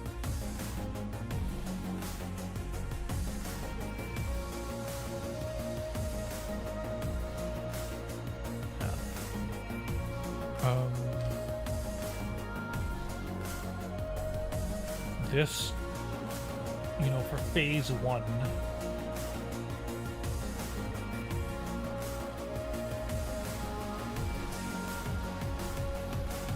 You know, this will be blocked.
For this initial blocking, I don't mind having invisible walls or whatever, but I kind of want to already play around with how do I block the player environmentally in a naturalistic way.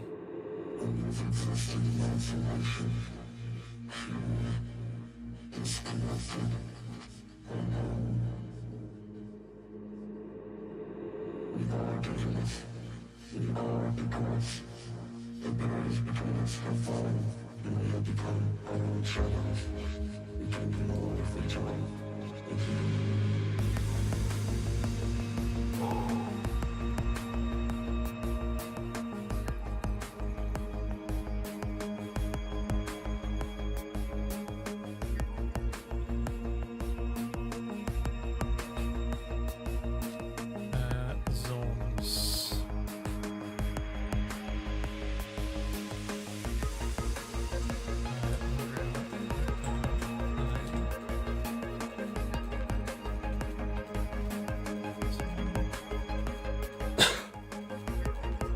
Caves.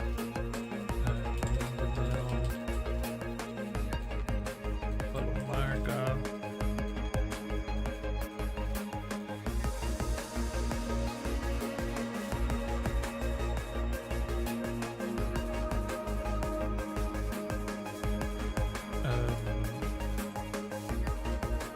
Training range. Rapids.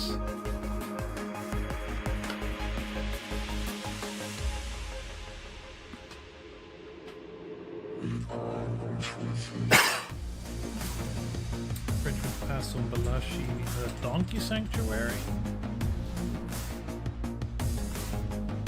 Can I find a Donkey Sanctuary on here?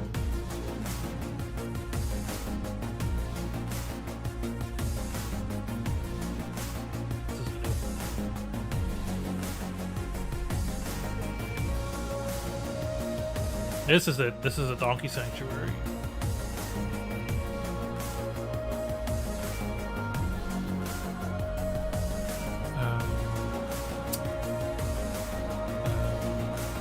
What's it called? Adventure Box.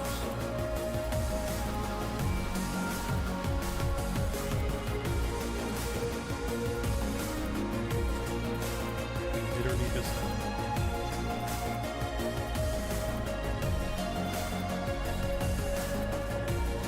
Alta Vista Zone?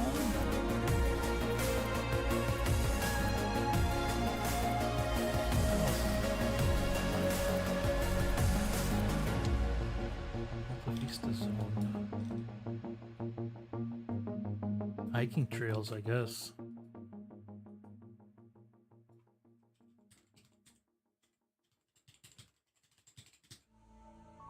I'm gonna go take a quick pee break.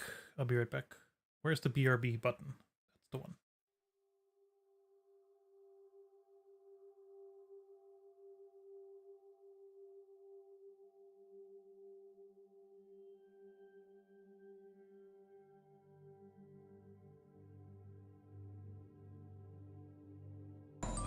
Everything is so beautiful.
All right, so who wants to have a sneak peek at the forum and my reasons for doing a forum? I'm gonna need at least 2 people in the chat to say yes, please.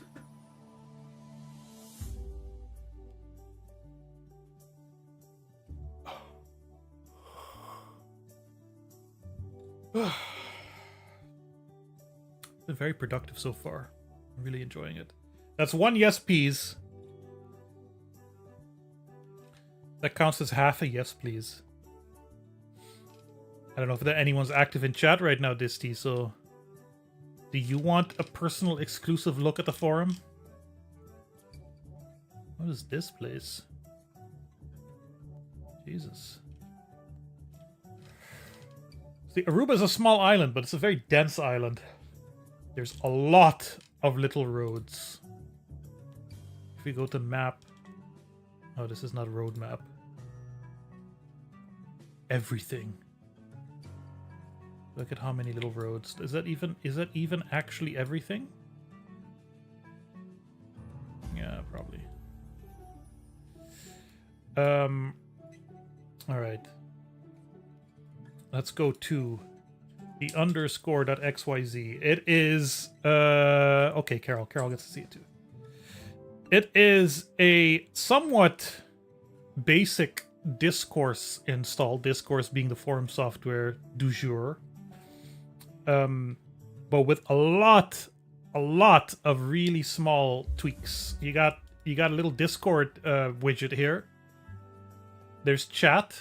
Hey, look, I can chat. Look, I can chat. Wow. Because my goal for this is really just that I want a place that I own.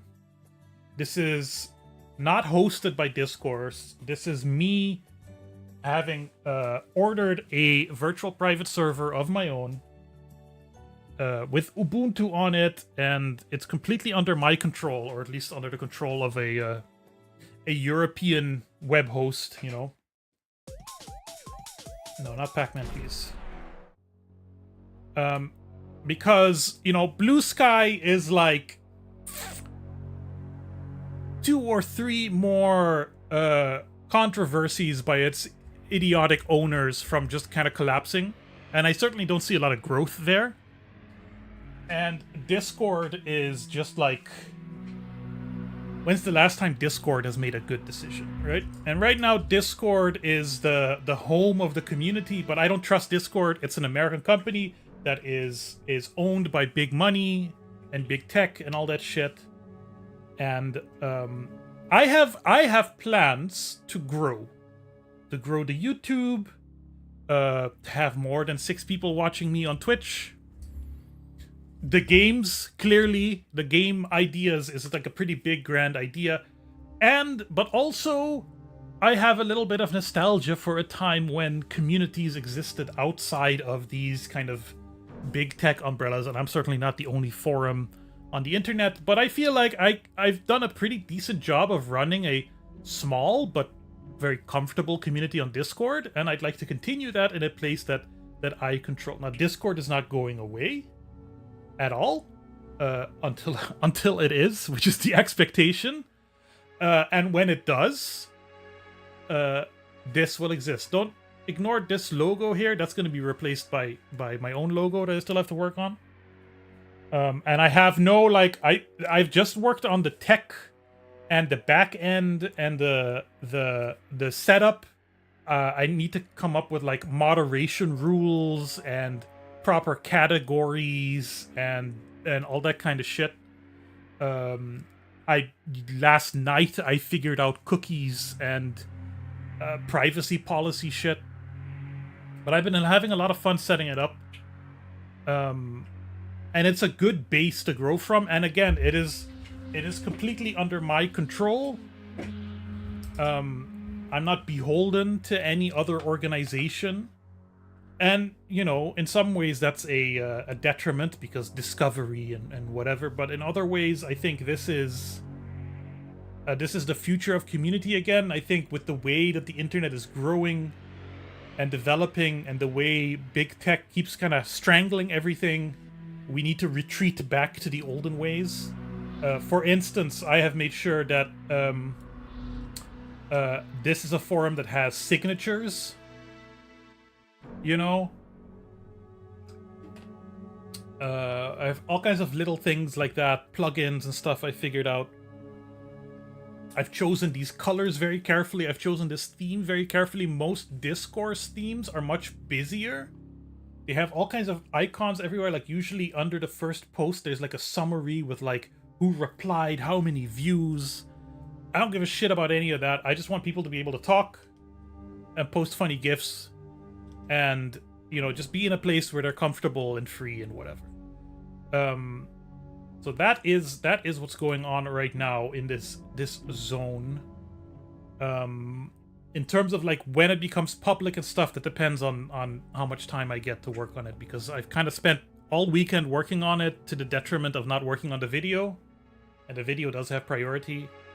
What I will probably do is after I have configured a few more things, I'll invite a few people from the Discord over to kind of start sniffing around, set up a few mods, have the mods get used to how the software works, whatever, and slowly add more people in until I make it public.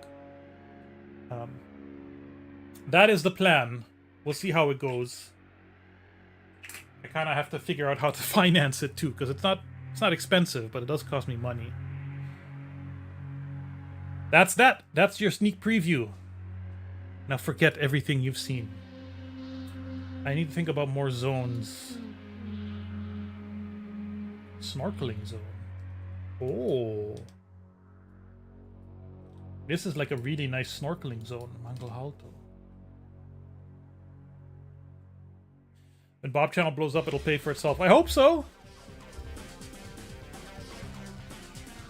I don't make a lot right now, but what I make makes a difference for me. You know, from Patreon and Twitch and whatever. But having it be blowing up and becoming self-sustaining would be very helpful for me. And would honestly just let me do a lot more of this stuff. Because this is... I'm quite impressed with myself with how much I'm capable of not being able to afford anything. Mangalhalto? Mangalhalto zone? Snorkeling?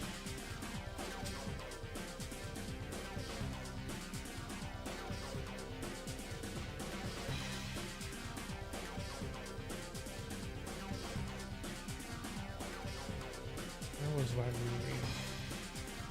There's Natural Bridge. It's there. That's a continuation. What else do I have in my notes? What else do I have in my notes?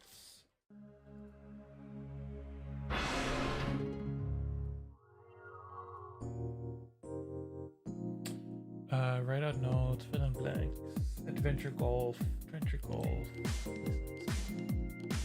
windmills, military exercise area, collectibles.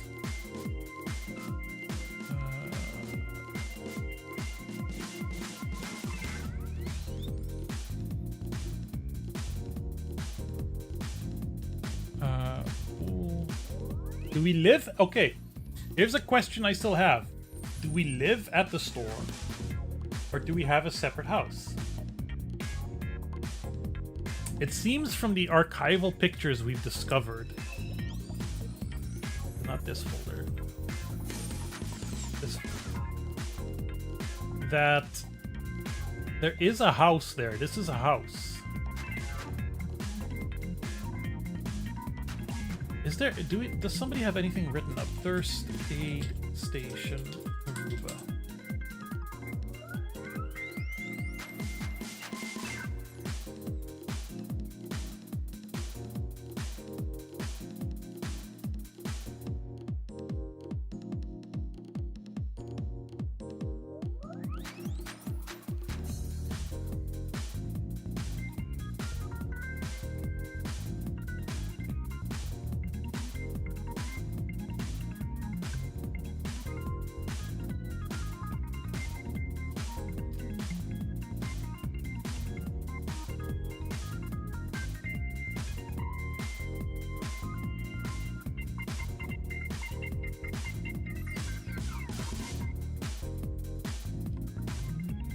2016. New look after 46 years.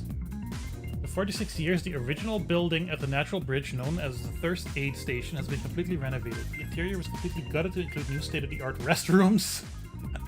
It's weird to call it restrooms state-of-the-art. A new bar, new furniture, fixtures, and the gift shop and sitting areas. The look and feel of the exterior of the building has changed to a Aruban country home, which is typical of the old-style homes of the island. One of the most unique new features are the panoramic views to the ocean. Right from the sitting areas. Big glassless windows. Private event. Despite the big bridge collapsing 10 years ago, hundreds of thousands of tourists visit this iconic attraction every year. Since reopening the new building, visitors and locals have been complimentary of the changes, especially the restrooms. People love the fucking restrooms, man. And the many photos showing Aruba dating back to the 50s. The gift shop offers unique souvenirs. The bar includes a wide selection of alcoholic and non-alcoholic beverages. I had a little piece of ice cream there.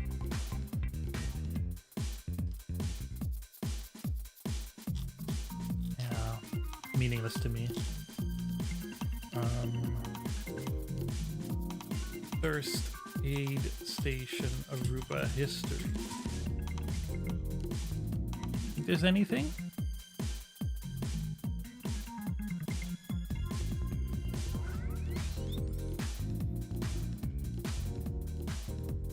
I wonder if I have anything in any of my books. I have so many books. Hold on.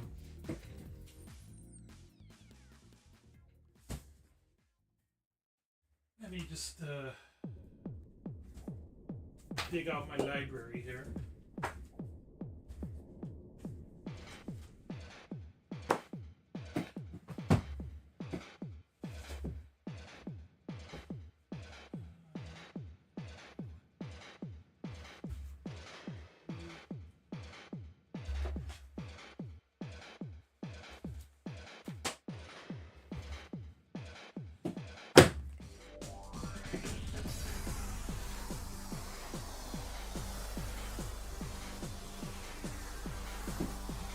Got a bunch of new ones this last trip too.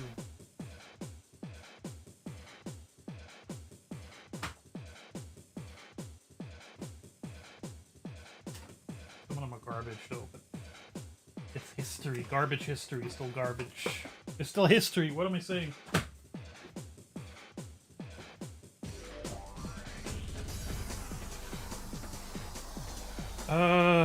This one's called The Blue Horses in Oranjestad by the wife of my former French teacher, who I got suspended for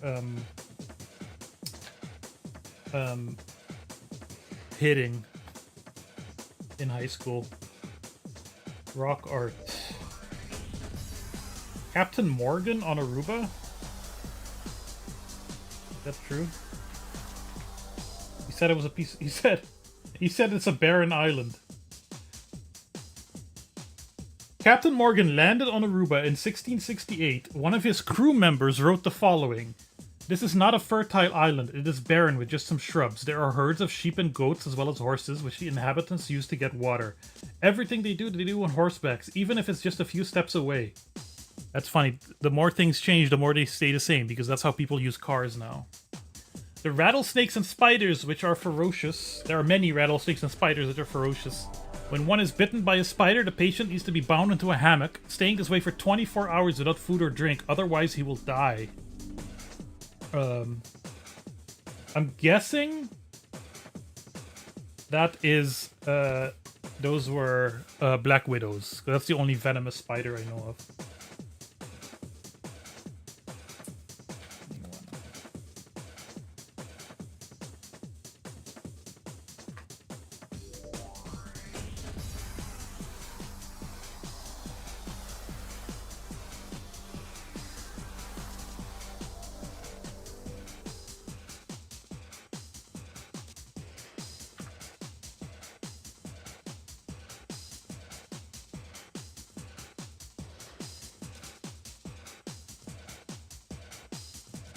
Do you have anything on the natural bridge?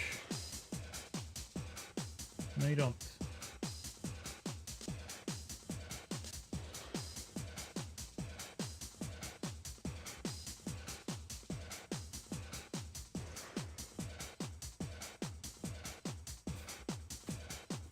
Nothing on Natural Bridge. This one's called Aruba Short History, which is like literally that's the title. Focus, you piece of shit. Can you focus? Aruba Short History. That's not even grammatically correct. Yay, Hartog. Wait. Is that by the same guy?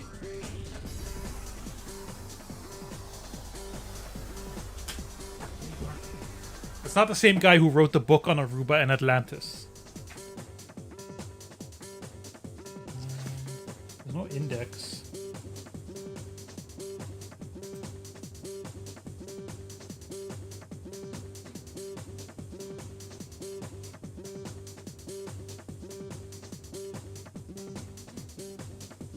Oh, there's an index.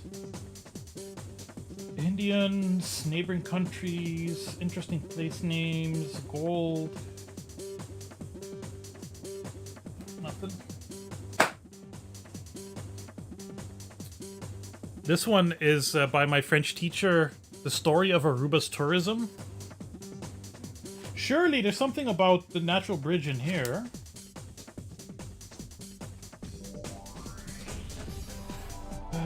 50s. Bongers, yeah. They made fun of them for that.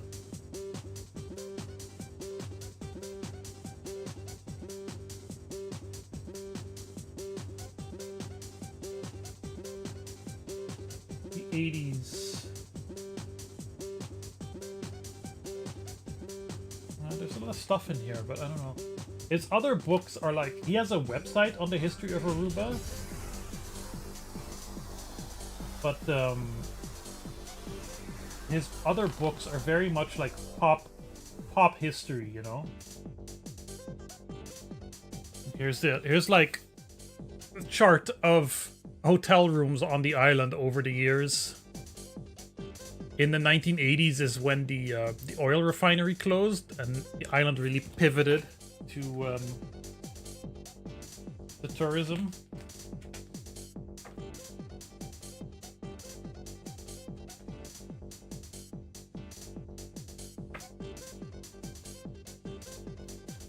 But I see nothing about the natural bridge. That kind of shocks me.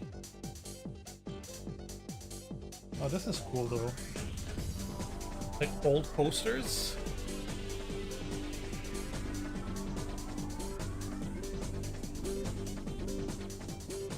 There's a cool reference material in here. But there's one about the 70s. There's a chapter on the 70s. 87.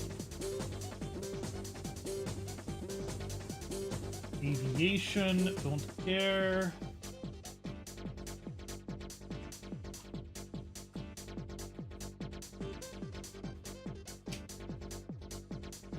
Bunch of old people in their ugly restaurants. No, I don't think the natural bridge is in here. I don't think it's in here either. Monuments Guide to Aruba. A very cool book, but I don't think that natural bridge is... It's a natural monument. But it's not, you know... I don't think that's what this book is about. It's just about buildings. There's a lot of cool information.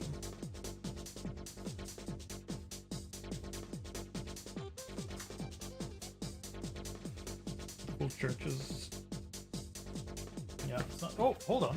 Shibana.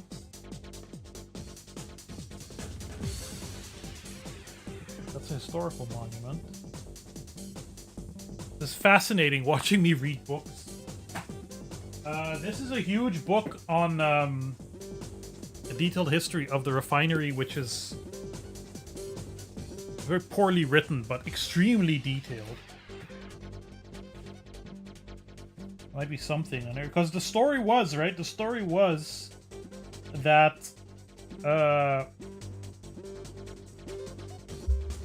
it was refinery executives who were getting tours of the island.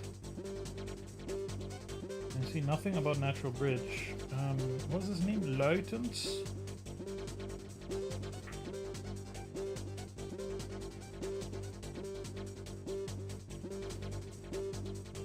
Lago? I don't think so. But Libya is mentioned twice in here. This is one of the another ones by Mr. Bongers, full of like historically inaccurate stuff. I don't know if there's anything about the Natural Bridge.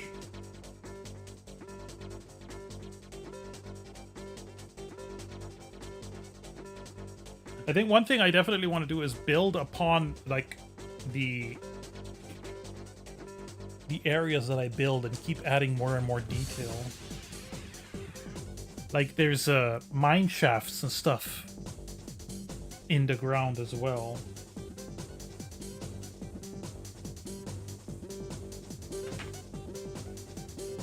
Here. I don't think there's any. This is the other one by the same guy. That's very pop history.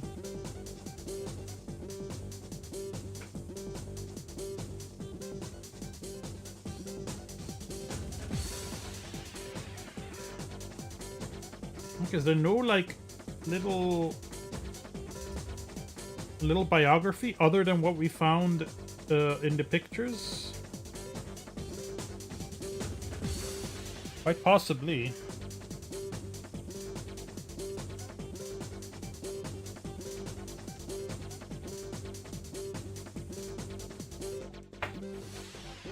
Still gonna look that up.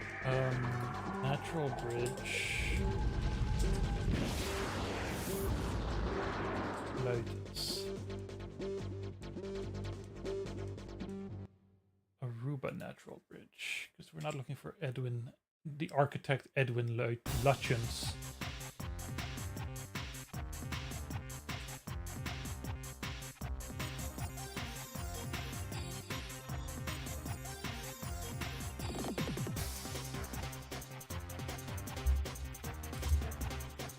I'm not getting anything.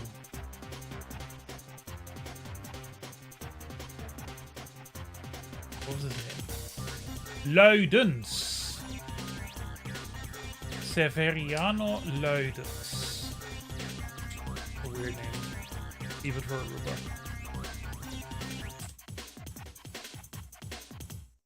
Aruba. Offshore leaks database. Oh no!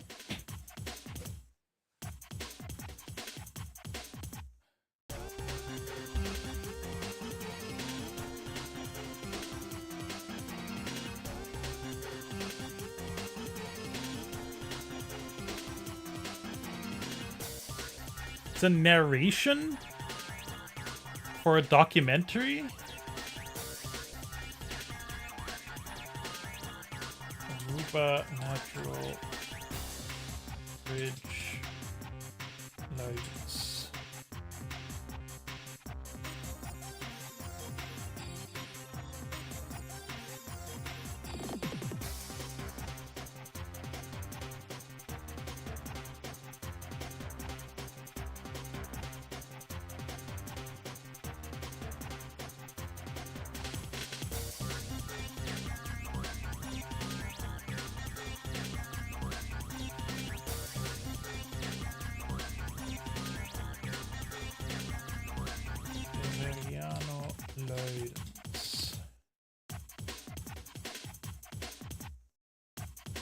Lago Tours, a photographic record.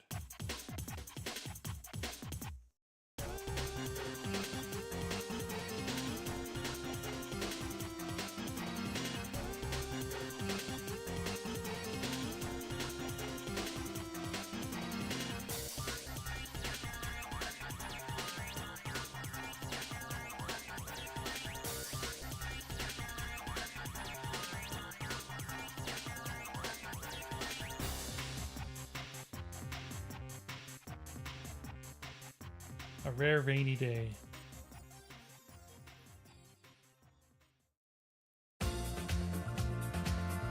Uh, uh. I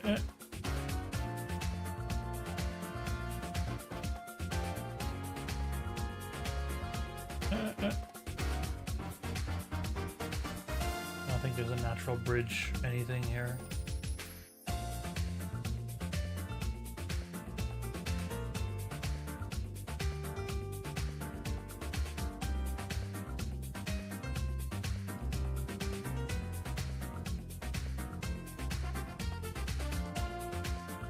This is from the year 1957.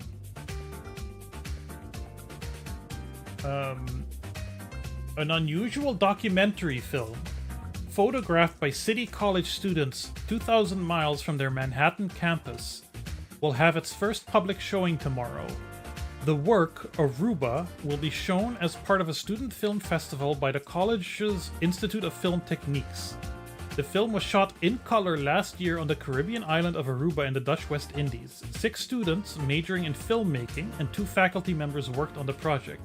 It was financed by an educational grant of $5,000 given to the college by the Standard Oil Company of New Jersey. The party spent 3 weeks on Aruba photographing the island, its people, and the operations of the Lago Oil and Transport Company, the largest operating oil refinery in the world. Yale Wool, production supervisor of the Institute, directed Aruba. Mr. Wool calls the film a study in contrasts. We tried to explore in film the changes that civilization and modern technology bring to a Caribbean island and the interplay of old and new customs in the life of the people. Aruba was once inhabited solely by Carib Indians, wrong. Today, its population includes people from all parts of the world drawn to the island by the opportunity to work in the huge refinery. In 30 years, Aruba's population has increased from 5,000 to 60,000. A 68-year-old Aruban named Masio and his burro are 2 of the film's principal performers. Much of the story of the island and its people is seen through the eyes of the native. The Arubans were proud of the interest shown in their island. The police department held up traffic in Oranjestad, the capital city, so we could photograph Masio riding his burro down the main street, Mr. Wool said. Very realistic filmmaking. When the party returned to the college, other undergraduates took over the task of putting the film in final shape during classes in editing and sound recording. The narration for Aruba was supplied by a native, Severiano Luidens. Mr. Wool feels the trip resulted in valuable filmmaking experience for the students and a keener awareness of the role of documentary film in helping peoples of different countries and cultures to understand one another. City College, 1957.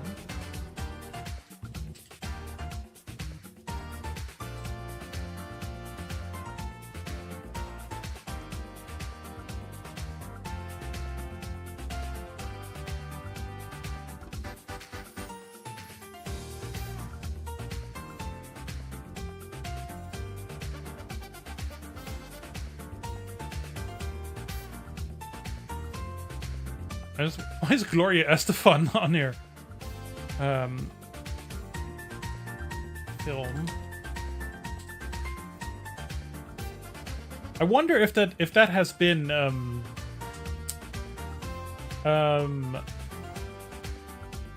archived anywhere.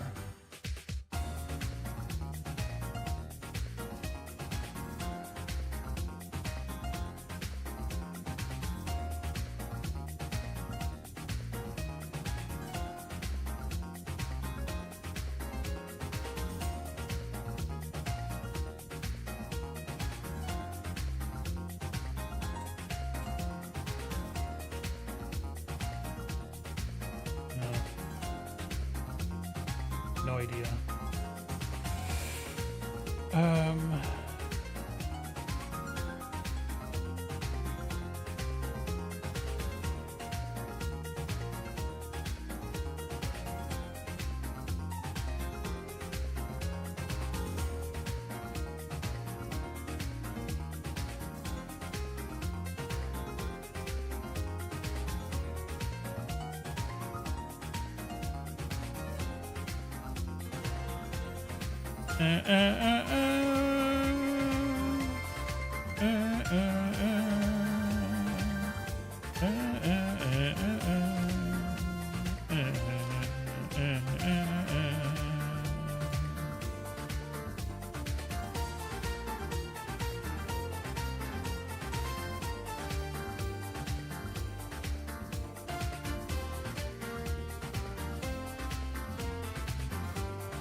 There was one more thing. Thirst aid station.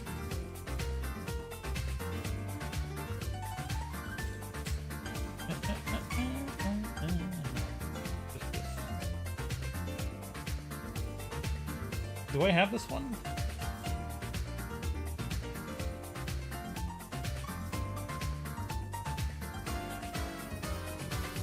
Yes, I do.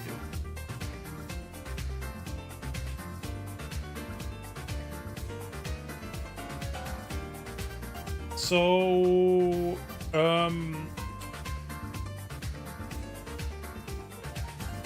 let me measure. That's what I want to do now. No, not blue sky. Like, how big is the bridge?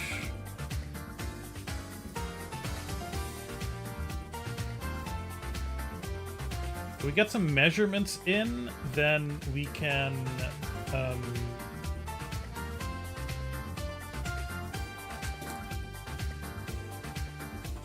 I think this is what we're gonna do.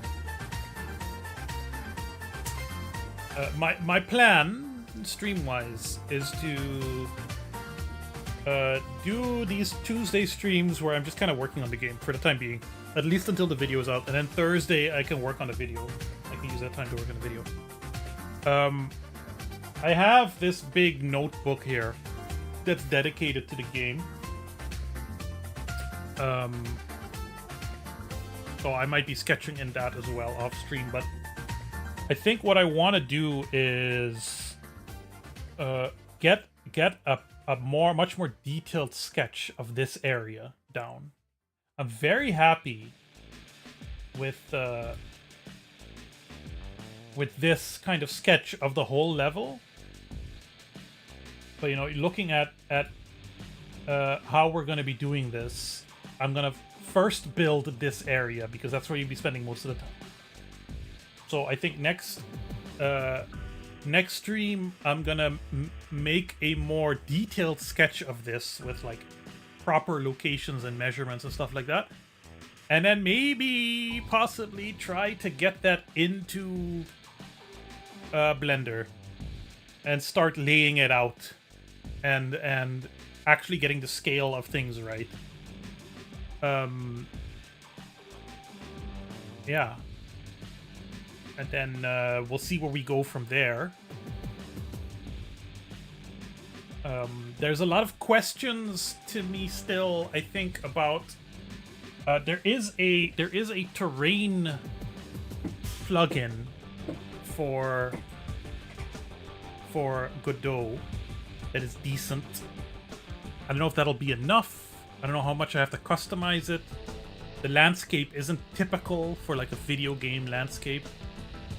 These colors and stuff. You know, I'll have to create a map for that as well. I don't know exactly what to do with the buildings. Those are kind of little things I'm gonna try to figure out then. But first, let's get measurements. And how long is this? How long are you exactly? You are 67 meters.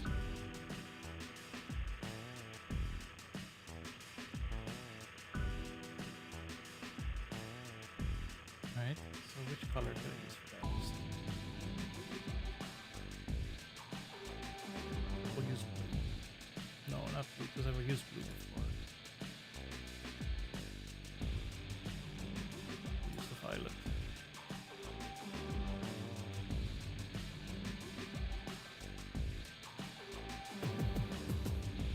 That's 67 meters. The bridge from end to end.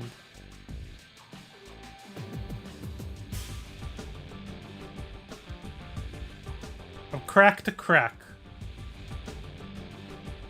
The bridge is about 44 meters.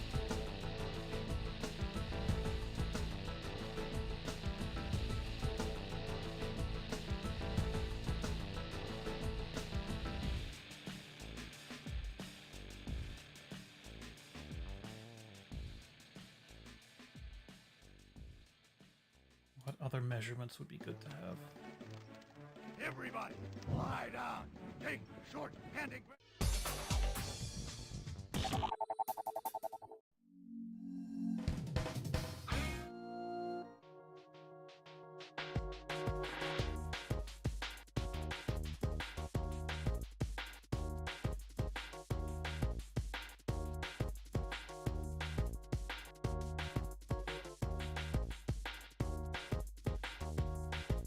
This wall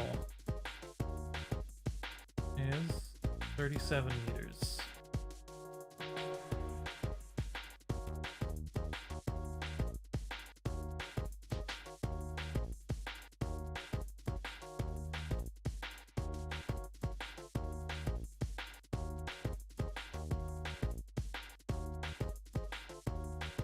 This hole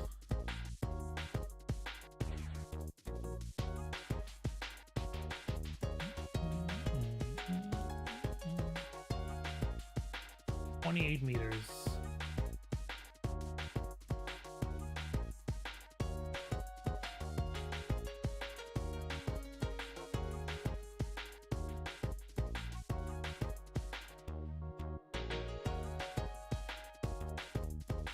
How big is the sign?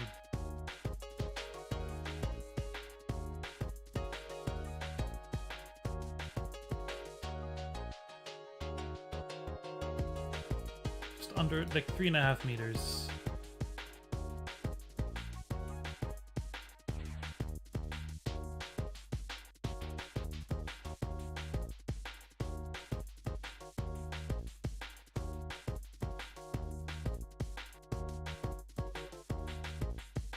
Should give us a sense of scale.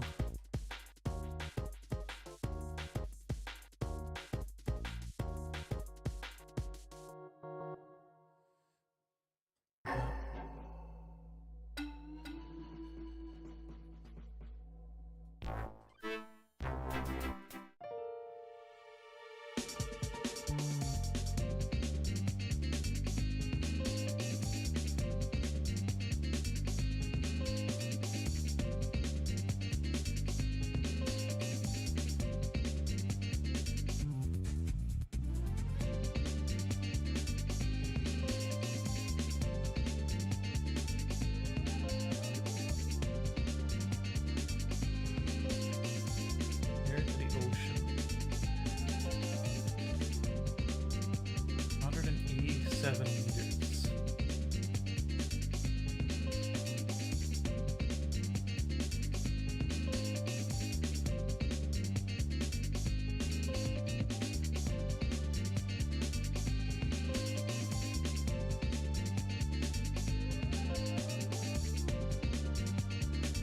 So it'll be like a, yeah, about 200 by 200 area. Should be doable. I might actually, instead of building it in Blender, I might actually block it out in Godot.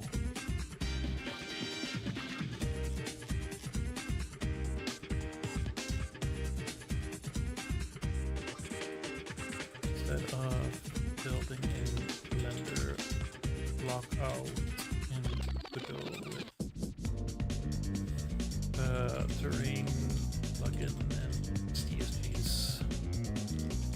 I really do need to like order this document though.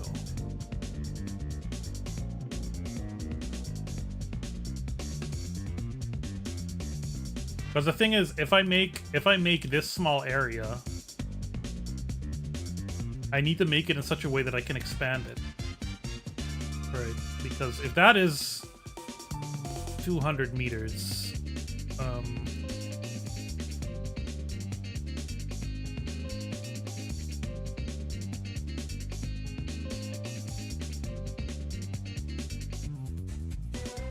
then it gets to, yeah, it's about 2 kilometers square, or 2 kilometers wide.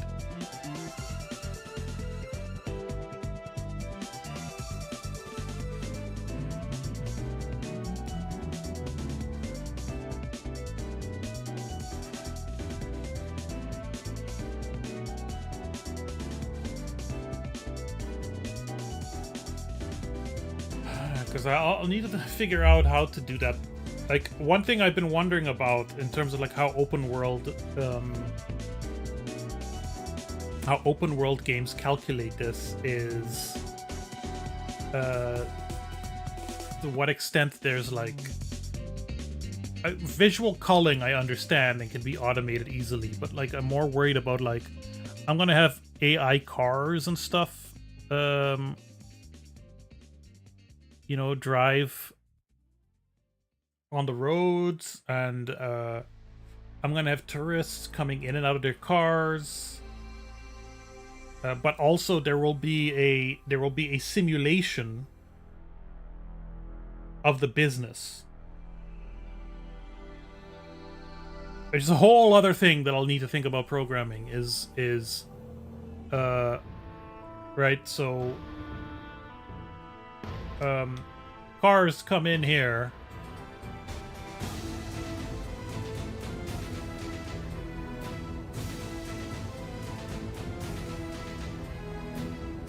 Cars come in here, people come out, they go into the building.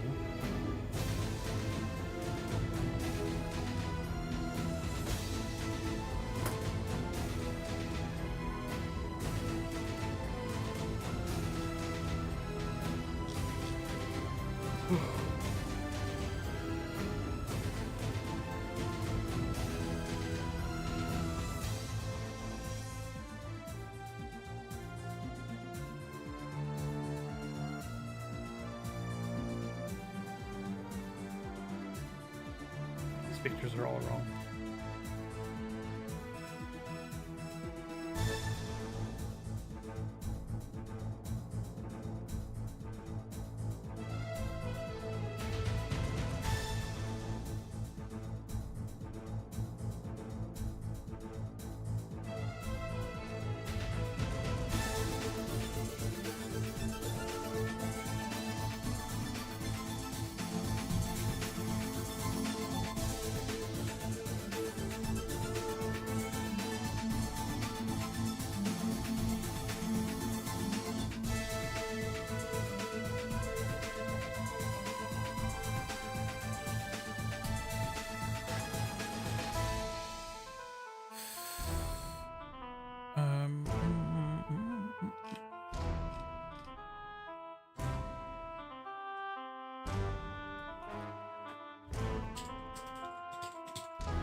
More detailed sketch of NB zone, NB area.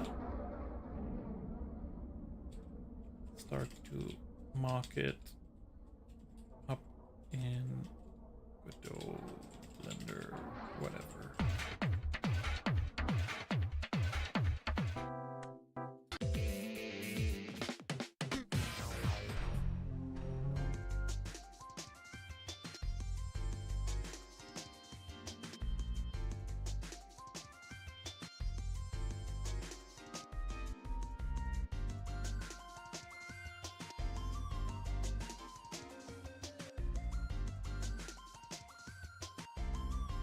Trying to like imagine myself in this place. The thing is with regards to the buildings, everything else makes sense and is going to stay as is. These three big rocks are going to be there. The bridge is going to be there. These two rocks are going to be there. The steps, the parking lot, that's all going to be exactly the same. This entire building complex, the thing is, like, what's publicly accessible is like this. I don't know if you can even see that. Is just like this area. And I don't know what any of this other shit is. The people live there or whatever. I don't care. And it's too confusing and complicated and annoying for me. I don't want it. What I need to think of is, where am I going to place a building? Obviously, like, here is the main building. This was attached to it.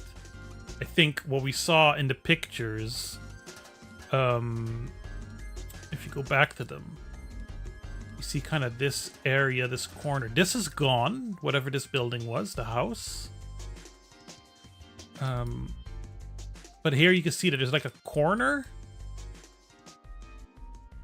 And I think that is this corner. Right? So what I'm imagining is you start off small.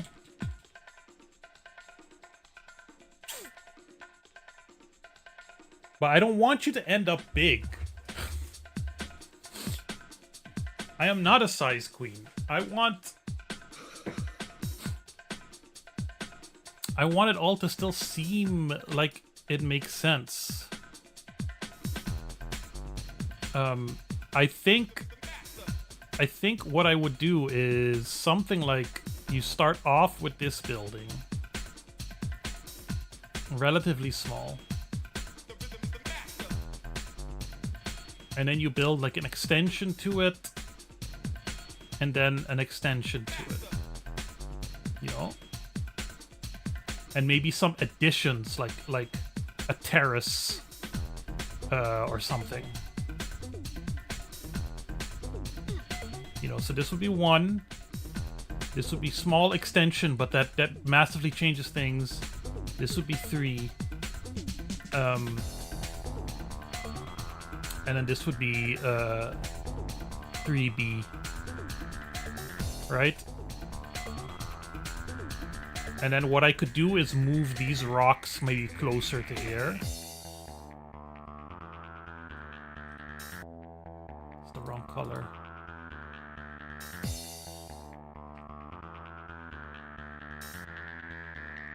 I had thought of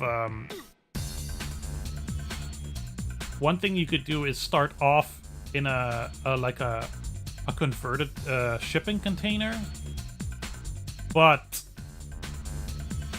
the game is set in 2005, and we're doing this with the idea that it's existed for a bit already. Has some history to it.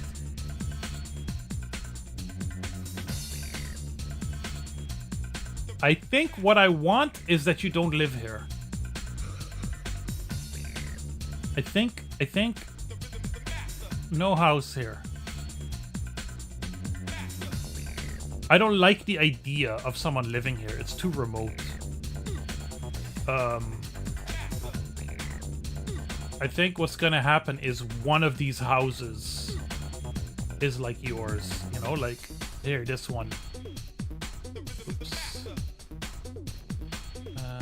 Sketch.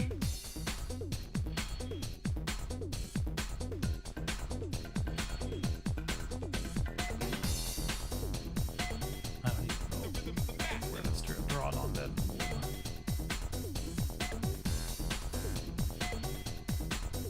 So why don't you go above it? Okay.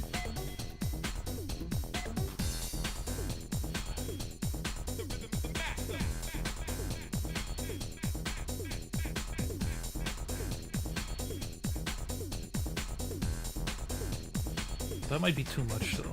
That might be too far.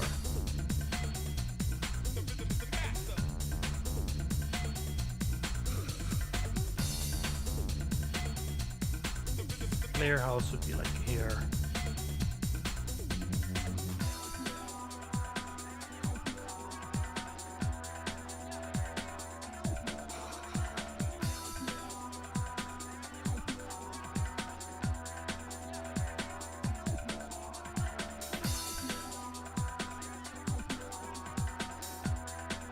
That's how I would like it. Interjection. R0 and ANC is rating the BOBSTREAM with 37 new viewers. Hello, viewers. Hi, Ronan. Ronan, were you playing a little game called Command. Zapekist? You are directed to By any follow chance? R0 and ANC immediately. Thanks for the follow. They're YOLOist. Thanks so much for the raid. I hope you're having a great time. I'm having a great time. I'm making a little game, which is like a huge game. Have any of you, dear fans of the lovely lizard, the lovely gecko, heard of a game called My Summer Car? in which you spend a summer in Finland building a car and getting drunk. I'm kind of a fan of some of the things that game does. Namely, creating a sense of space, the way it lets the player interact with the world, the consequences, and the fact that it is semi-autobiographical by the developer. All right. Now, a little bit about me. I grew up on a little island in the Caribbean called Aruba. There it is. Right there it is in on the globe. Like here I'm here somewhere. Aruba's all the way over here. And what I'm trying to do, what I've had in my head for a while, is there is this tourist attraction, former tourist attraction called the Natural Bridge, which collapsed in 2005. 2005 coincidentally being the year I left. Coincidentally. And the idea is a kind of My Summer Car like, in which this is like a tourist shop, where you can drink drinks and buy souvenirs and all that shit. My idea is you run that place, and you're trying to also at the same time prevent the bridge from collapsing by preventing over-tourism or whatever. And I get to, in great detail, recreate in 3 dimensions some areas from my childhood. So what I've been doing is I've been mocking up areas I would need to recreate and what they would look like. I've even shrunken some stuff, made a composite of certain areas, tried to come up with roads and zones and areas, and been slowly working on trying to sketch it out in my head, because it's a rather large project. It's not something that can be done in a weekend or 50. And I think I've gotten somewhere. Let me write down last note. Player character doesn't live at the NB, but somewhere near Rebecca. The big passion project. Beautiful beginning of a huge open world game. Well, it's not going to be fully open world. I can't do that.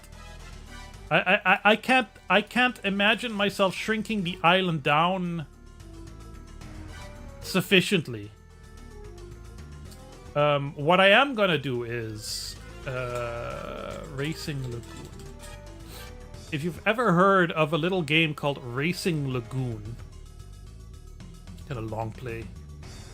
An awesome racing RPG by Square for the Sony PlayStation, released exclusively in Japan. And, it's like a racing game, right? It looks like a racing game. Oh, it's like Ridge Racer or whatever. But one thing it does that I really, really like is the overworld is, if I can get to it. Overworld, loading. Come on. The overworld is like this miniature overhead view of Yokohama, I think it's supposed to be. And I think what I want to do is for the navigation between detailed areas, you pull out, and you navigate the world like so. Because it kind of looks adorable, and it means I don't have to do things in detail.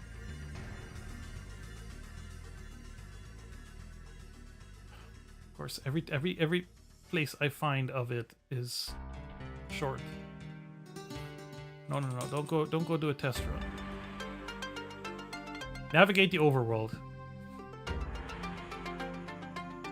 Because that way, I still get to kind of create some of this. I mean, look how it's a very dense place. Like if I lived on another Dutch Caribbean island, let's say Saba. Right, Saba has a population of like 2,000 or whatever. It has a notoriously difficult airport to land at because it's just a volcano. But as you can see, there's like a countable amount of roads here.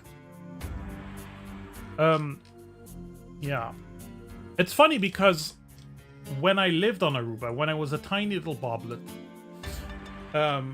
from the roads are kind of hilly in areas and interesting to drive on, and I had always thought it would be a fun setting for a GTA-like game. And of course, what do you have to do but do it yourself? That's what I'll be doing. I'll be back on Tuesday. It's bedtime for me now. Really appreciate the resubs. The resubs from Noya and Fluff. Really appreciate the follows. Really, really, really appreciate the raid. Is nervous streaming? Yes. Everything is so beautiful. Ties in well with the Davilex video, maybe. We're gonna raid into Nervous, who's playing Silent Hill. I'll be back next Tuesday with more game dev stuff. I'm working hard on the video. I'm working hard on a little social project thing that I'm sure more people will hear about as that gets ready for launch. Until then, I believe the saying is today is the day.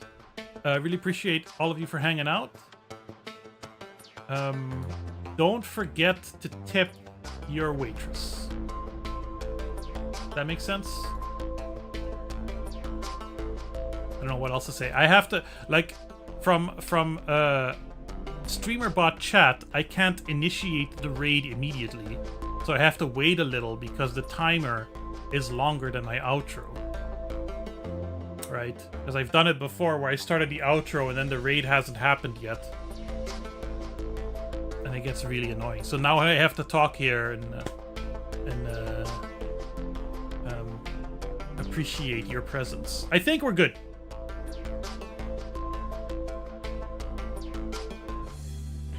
Thank you for enjoying the Bob stream. I love you all.